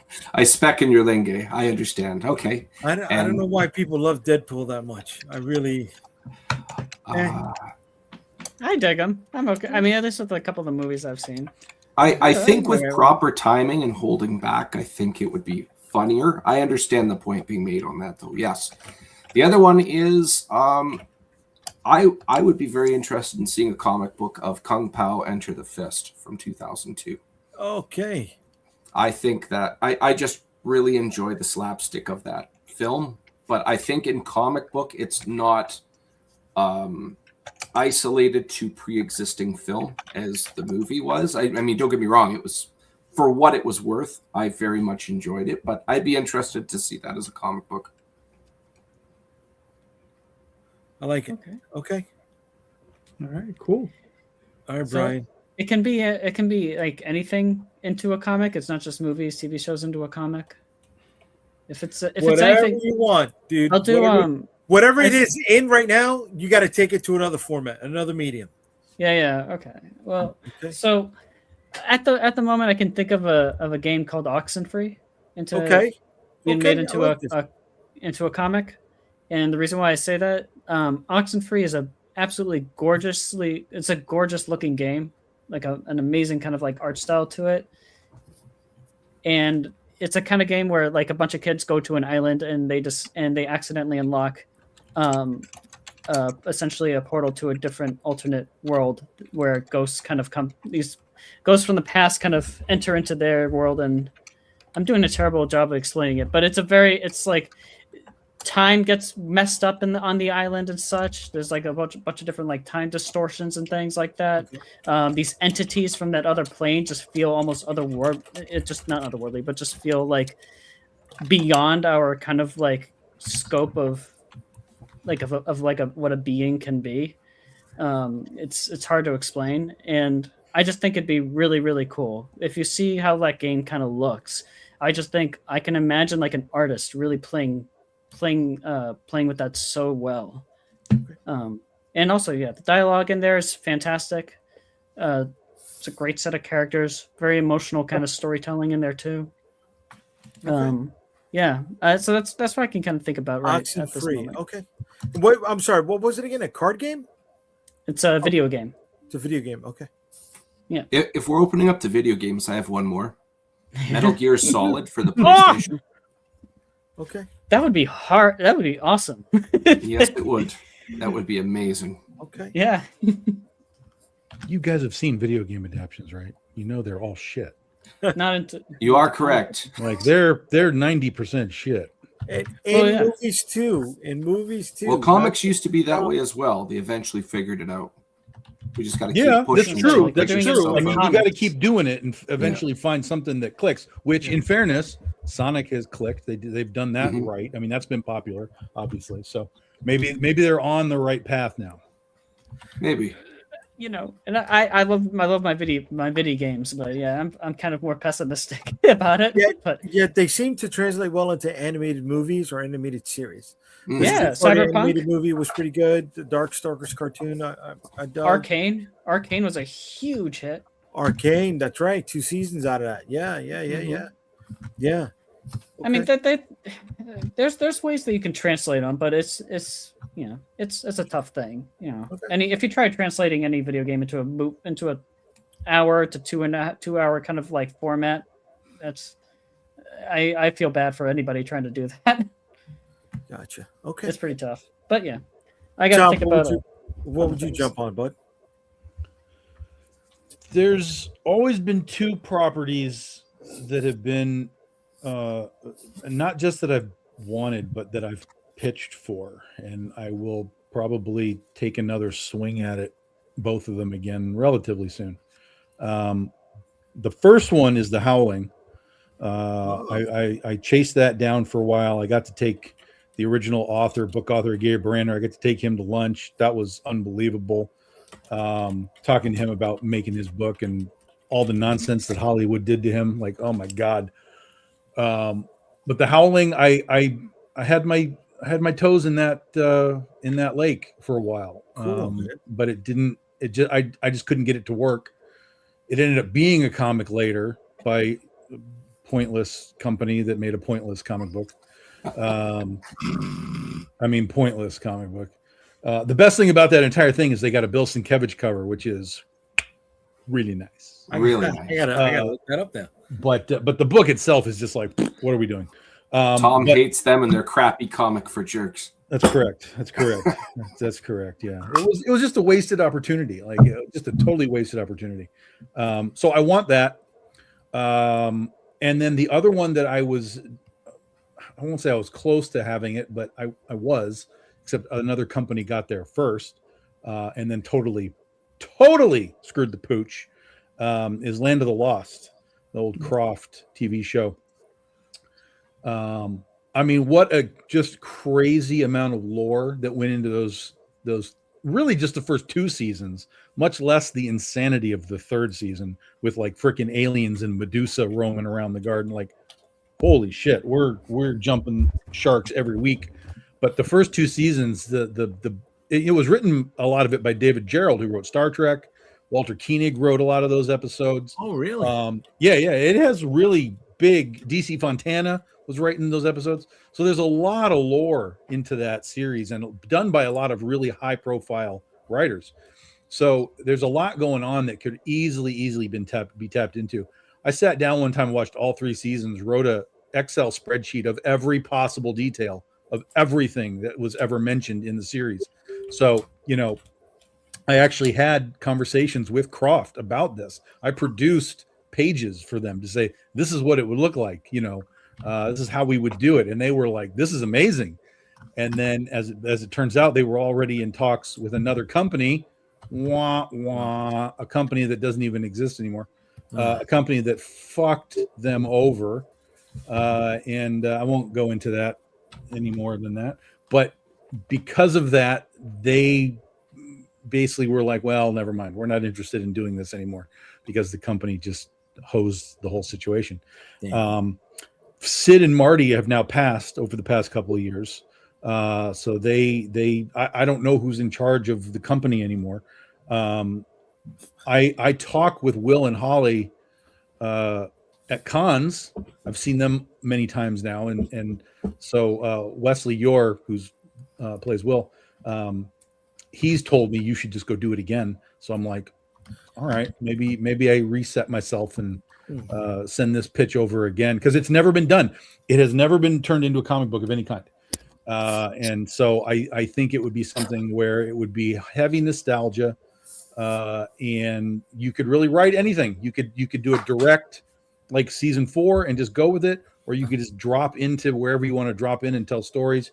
You've got the Slee Stack stories, you've got dinosaur stories, you've got anything you want. It's a wide open book, and those would be the 2 that I want, that I'm still chasing. I will forever chase. And then the only other thing is, why isn't Empowered an anime yet? Empowered needs to be turned into an anime. I'm not familiar with that. Adam Warren's manga book. Okay. Yeah. I've heard the name. Okay. I don't know much else out from there. It is a ridiculous, wild superhero series that needs to be turned into an anime, and I think it would be a monumental hit, because tits. Hashtag tits. Hey, Calderon, you came back to your own show. What's up? What do you think? I'm back. What happened? Dude, you bounced. You want me to start over? I'll start over. You went black screen on us, dude. From the beginning. Start from the beginning. 7-second intro. There you go. If I were to do another property I wanted to bring in as a comic book, there was a Russian film called The Guardian, or The Guardians, and you could probably catch it on Tubi. Yes. Yeah. The Winter Soldier with the 2 big sights. Yeah, the big sights, a big giant bear, bear with a minigun, yeah? Yeah, bear with a minigun, yeah. Yeah, and I just that's a thought good it was one. hilarious. I just thought, that might be a lot of fun to try to convert over into a real comic book. So. Okay.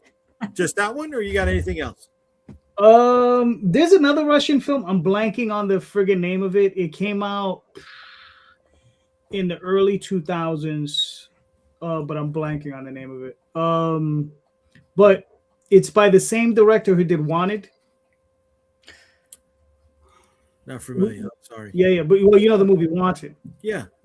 So but he directed that film, but he also directed that other film. I'm just blanking on the name. He did 2 of them. And they were really interesting. There was just really weird and interesting movies. So done on a relatively low budget, but he did some pretty cool stuff with it. Okay, that's cool.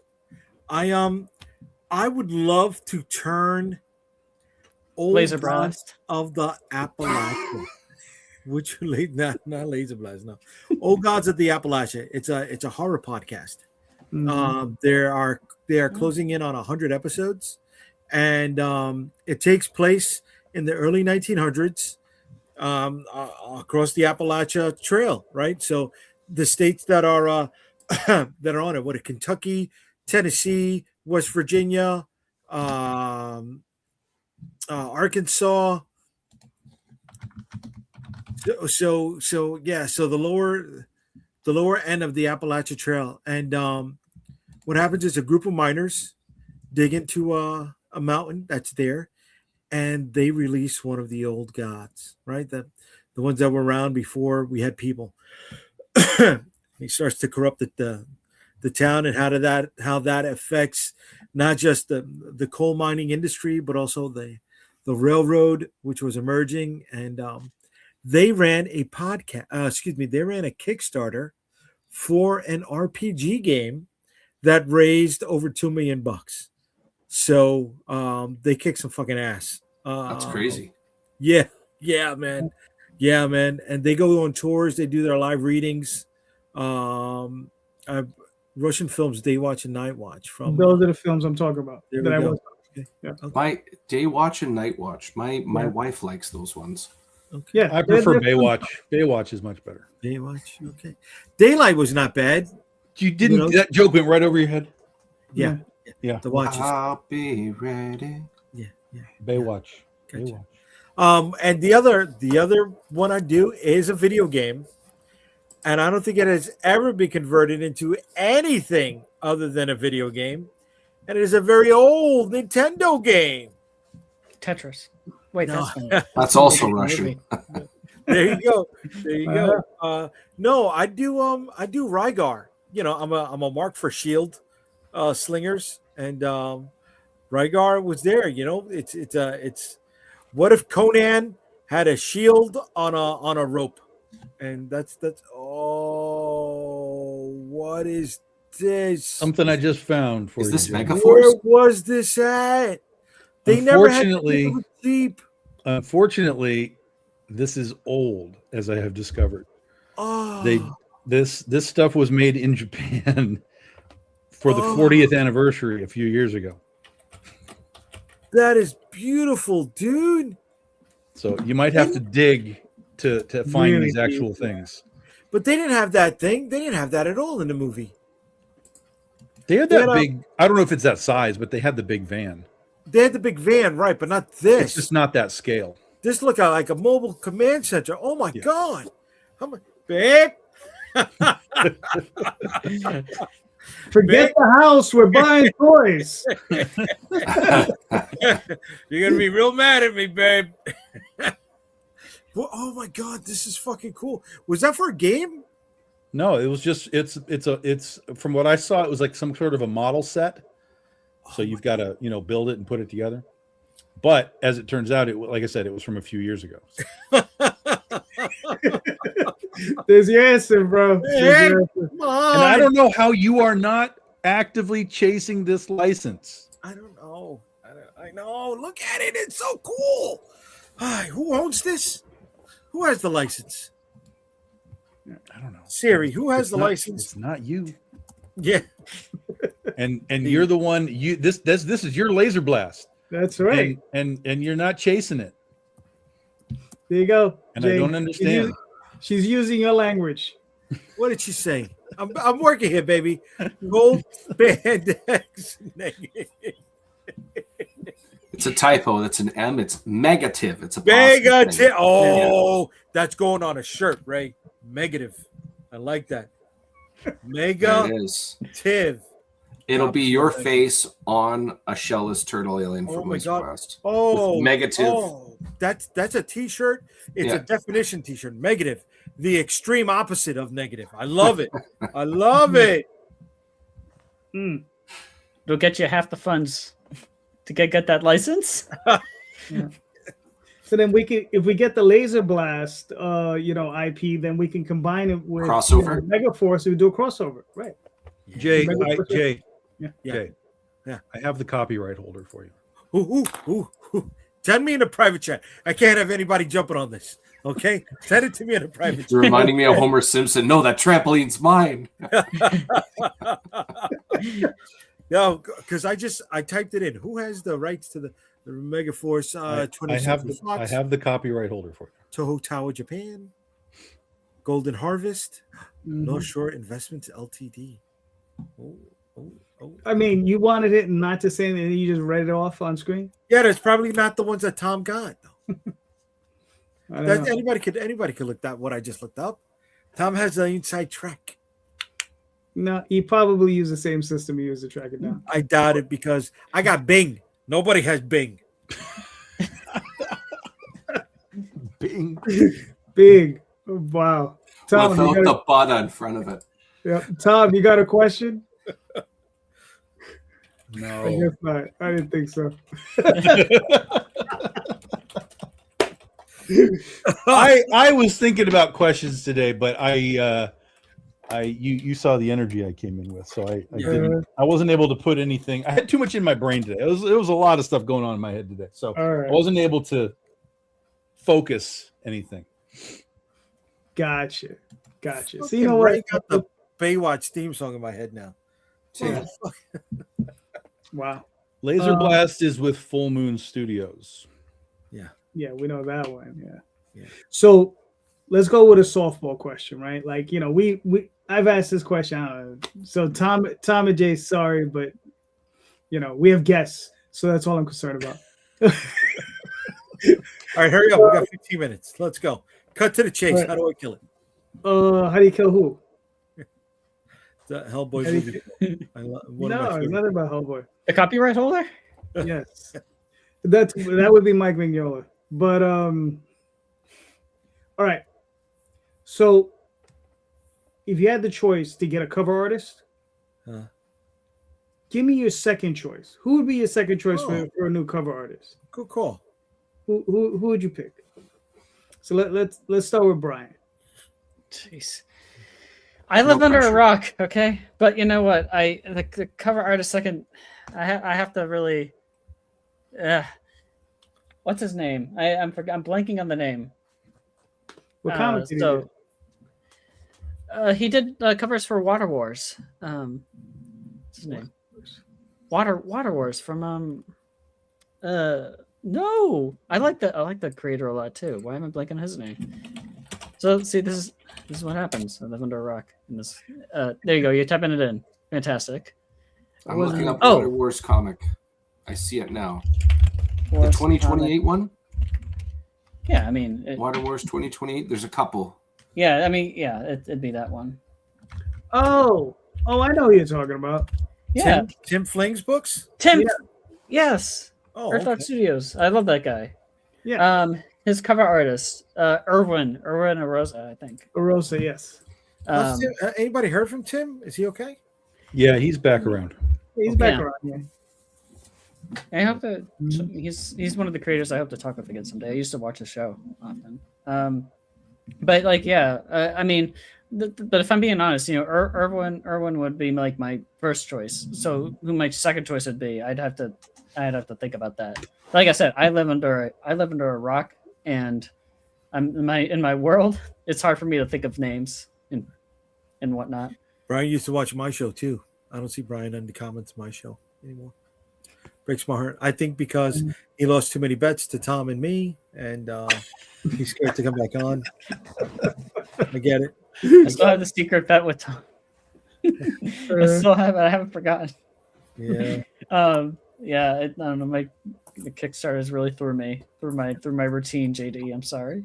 I got your Vicky Sticks number 2 though. I do get, as soon as I get through Pinnacle, that 168 page freaking behemoth from Travis, I'll be running right over to Vicky Sticks. My man. There you go. The focus on your campaign. Okay. You know? Well, yes. yeah, make your money. Yeah, make your money. You got to pay us back for our bets. I mean, oops. You know what? But no. All right. I'll let Ray take over. I'll give my some more thoughts. I've brought this one up before, but I would say Mark Teixeira. Okay. Just for personal bucket list. That's cool. Yeah. I like his stuff, and I would definitely love to get a hold of him. Oh shit, me too. Mhm. because it'd be nice on a Vicky cover. Or a trade paperback, which I have coming up in the Oh. not too distant future. I think that would be pretty cool. Very cool. Okay. Very nice. Tom, what are your thoughts? Who do you want? Who's your second choice? Well, my top is always Art Adams and Todd McFarlane in whatever order you want to make them appear. Right, so who's underneath them? So underneath that would be probably Adam Hughes. Okay. Ah. Mm-hmm. Yeah. Good choice. What are you thinking, Jay? Hey, so, my top is Ron Lim. I'd love a Mike Zeck cover. Have you ever reached out to Ron? I haven't. Try. You never know. It might not be that as expensive as you might think. I know. I'm one of those people. I don't want to peek behind the curtain. You know what I mean? You're never gonna get that cover then. Yeah, I know, but I don't know. You'll be staring at that curtain for the rest of your life. Rip the I curtain know, down. I know. That can't be a hardcover to get. Okay. All right. I don't know the price, but it can't be hard to just get him, assuming that he's interested in whatever you're pitching. Right. If he doesn't, if he's like, fuck your project, then you're screwed. But you know what? On my number 2, Scott Collins. I'm sorry, not Zach. I'll go Scott Collins. That's another guy you could each reach out to easily. I liked his Flash. He did a Thing miniseries that I thought was great. He's doing a lot of watercolor stuff right now. Nope, sorry, I'm thinking of somebody else. But he is on Facebook, and you could just shoot him a message anytime you want. Yeah. Scott Collins. What the hell am I thinking of? I'm a fan of his. Cool. And I want to I also want to make one addendum thing here. So yeah, Irwin would be my second choice. I just remembered my first choice, and that would be Dave McKean. If I could get a cover from anybody, I'd love to get a cover from Dave McKean. Oh, that's cool. Okay. That's cool. Yeah. Barry Kitson is who I was thinking of. That's another older guy. Barry Kitson. But he's doing a lot of watercolor stuff right now, which is really cool. I got to look at it. All right, cool. For myself, I would like number 1, Arthur Adams, right? That's the guy. But number 2, probably Alex Ross. Really? Okay. I would really like to get an Alex Ross cover. That'd be, especially for Oswald. I think it'd be hilarious. I could see you giving Alex Ross notes on Oswald's tie. You'd be like, bow tie. Trust me, it's not that big a deal. It's a bow tie. Most of them get it on the first try. So pretty easy on that one. Jay, you got anything else? Quickie? No, you had my quickie. You had my quickie. That wasn't. What are you talking about? Yeah, my quickie was a good quickie.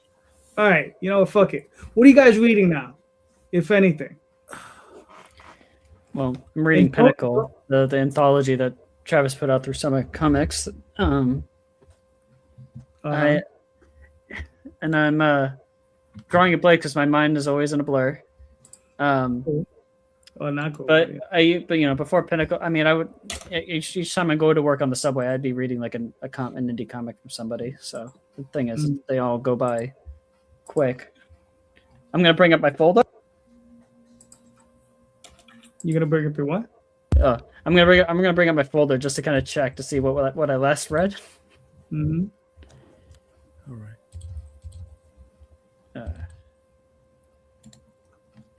Oh shoot! A big one that I read recently that I became a huge fan of, Jessica Mason's Mary Shelley's School for Monsters. I love that. That would also be to go back to the other question. That would be something I would love to see as a TV show, her comic. I think it would be an animated hit. I think it'd be fantastic. But yeah, that her comic really made a big impression on me, and that's also one of the stretch goals in For the Wretched. But yeah, let's see. I've read a couple comics from Bent Box Studios, or I think it's Bent Box Comics actually. Refuge and Our Monsters. Love those to death. Yeah, let's see. I can I have so much here. All right. I'm gonna let you guys take over. I have to think about too much. Yeah, well, no, I mean those are like among the comics that I've last read. Right now, I'm currently reading Pinnacle. I'm almost done with that, and then after that, I have upwards of 20 comics to go through, upwards of 30 right now. that I I need know to that get through. feeling. I know that feeling. Ray still has that Captain Canuck subscription. I'm cooler. I like Vindicator from Alpha Flight better myself because the pretty much the that's same. good call, kid. It's from Kitchener, Ontario, which is not far from where I grew up. That's a good call. Oh, I read my Letterers comic. His first volume of Wordsmith, which is very good. Stephen Cook, otherwise known as SK. He Wordsmith and Wolf Cubs. I read that first volume of Wolf Cubs that he put out. I love Wolf Cubs, but I love both of those. Both of those are great too. All right. See, this is all right. Ray, keep going. What are you reading right now? Well, one of the benefits of this kind of, I didn't think of this, it's kind of obvious when I say it out loud, but your original question, one thing I do is I like to give back, and one of them is in the form of reviews for comics. I've done quite a few. In fact, I just released my 49th one. I'm going to do a 50th one. It's going to be a little special. I'll just go over some of the last 10 that I've read, which has been a lot of fun, man. It's Steamroller Man with Matthew Schofield, who works on Simpsons episodes throughout the years, which is really neat. Phil Russard's Papa, Kill Stan by Dee Cialis, who he's done like he has this comic about a person that struggles with mental health in regards to self-termination, and he figures he can go out in bullets of glory if he just recklessly goes in and fights the bad guys, kind of thing. Set the Hook, Chad Perkins, Path of the Pale Rider, Lori Calcaterra. Larry Higgins was so kind as to let me read issues 1 to 4 of his 5-part series of Niobe Outbreak. Vicky Sticks, of course. Magi's Grace, of course. Fellow Canadian Lori. I can't remember her last name. This is going to kill me. Anyways, Demon Potatoes. Oswald Chronicles. Crit with Chris Saloff, and it just goes on and on. It's a lot of fun, man. I really like doing reviews because it really gives me an opportunity to read over a lot of stuff. All right. Nice. Tom, what have you been reading? Yeah. What's the last thing you read? Next to nothing anymore. My pull list is, I think, 3 books at the moment. One of them it's a Spawn book called The Curse of Shirley Johnson, which it came out, issue 5 just came out. I don't know what the fuck is going on. Literally, I couldn't tell you what it's about truly yet at all. But the art is so great that I'm like, all right, we'll get through this arc and I'll come back through it. We'll see if there's actually something to read in here. But the art is just like, this is great. That's the one thing about McFarlane's books is like the art is always amazing, but then you're like, what the hell's going on in this story? I don't know what the hell's going on, but it's pretty to look at. It was like Gunslinger Spawn, had all that Brett Booth stuff at the beginning of the series. I'm like, it's so great to look at, but I don't know what the hell's going on. I have Thundar on my list, but it's going off. 3rd issue came out. I am bored out of my mind.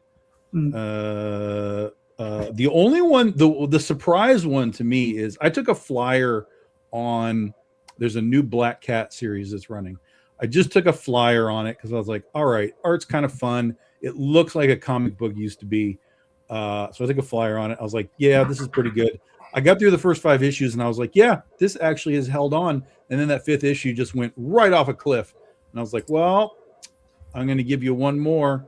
And then number 6 brought it back. So I was like, okay, fine. You had an off issue. That's good.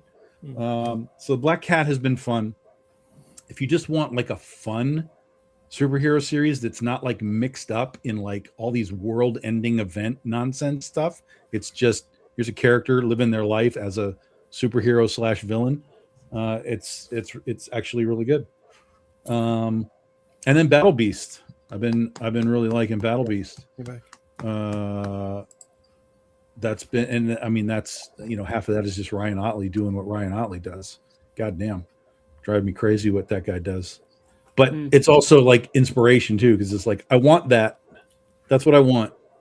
And so I'm sorry, artists, but like I need a level of something here, you know, as I'm doing these books. You got to bring me more than just square to square to square to square anymore.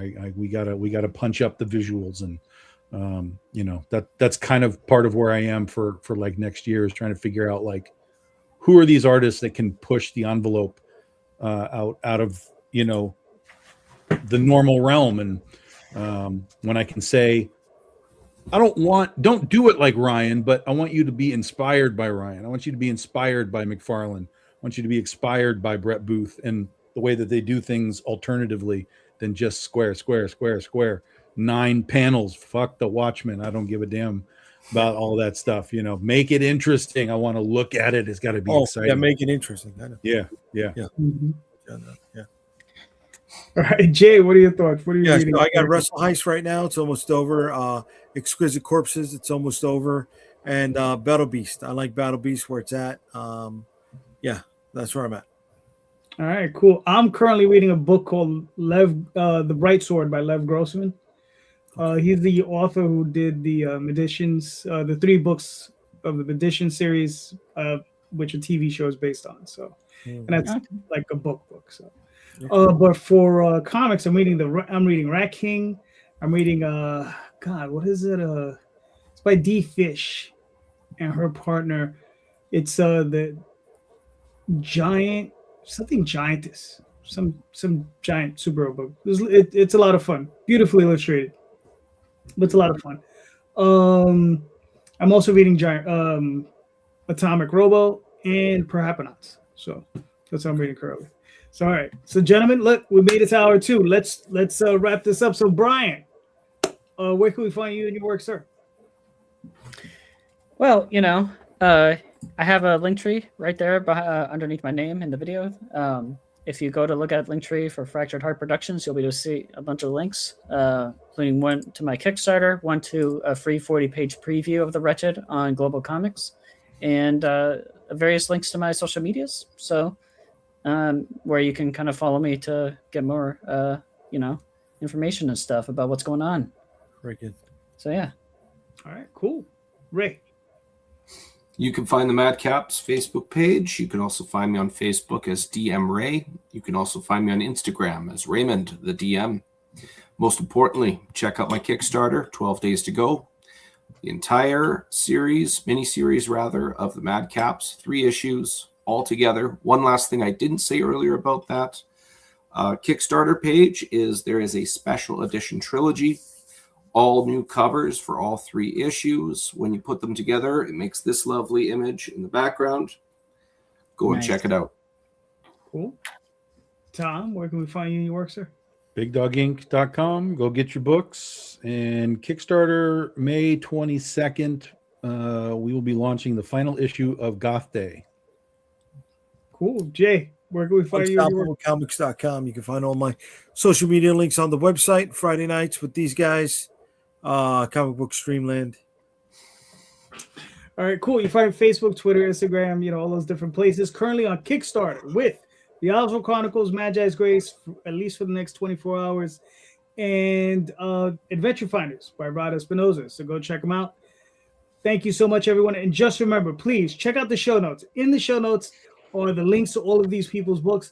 All of these great creators are creating fantastic books. They're all impassioned creators. So please click on those links. Buy those books because they're awesome books. And just remember, everyone, read more indie comics, especially ours. Have a good night, everyone. Thank you. Hi, everybody. Take care, everybody.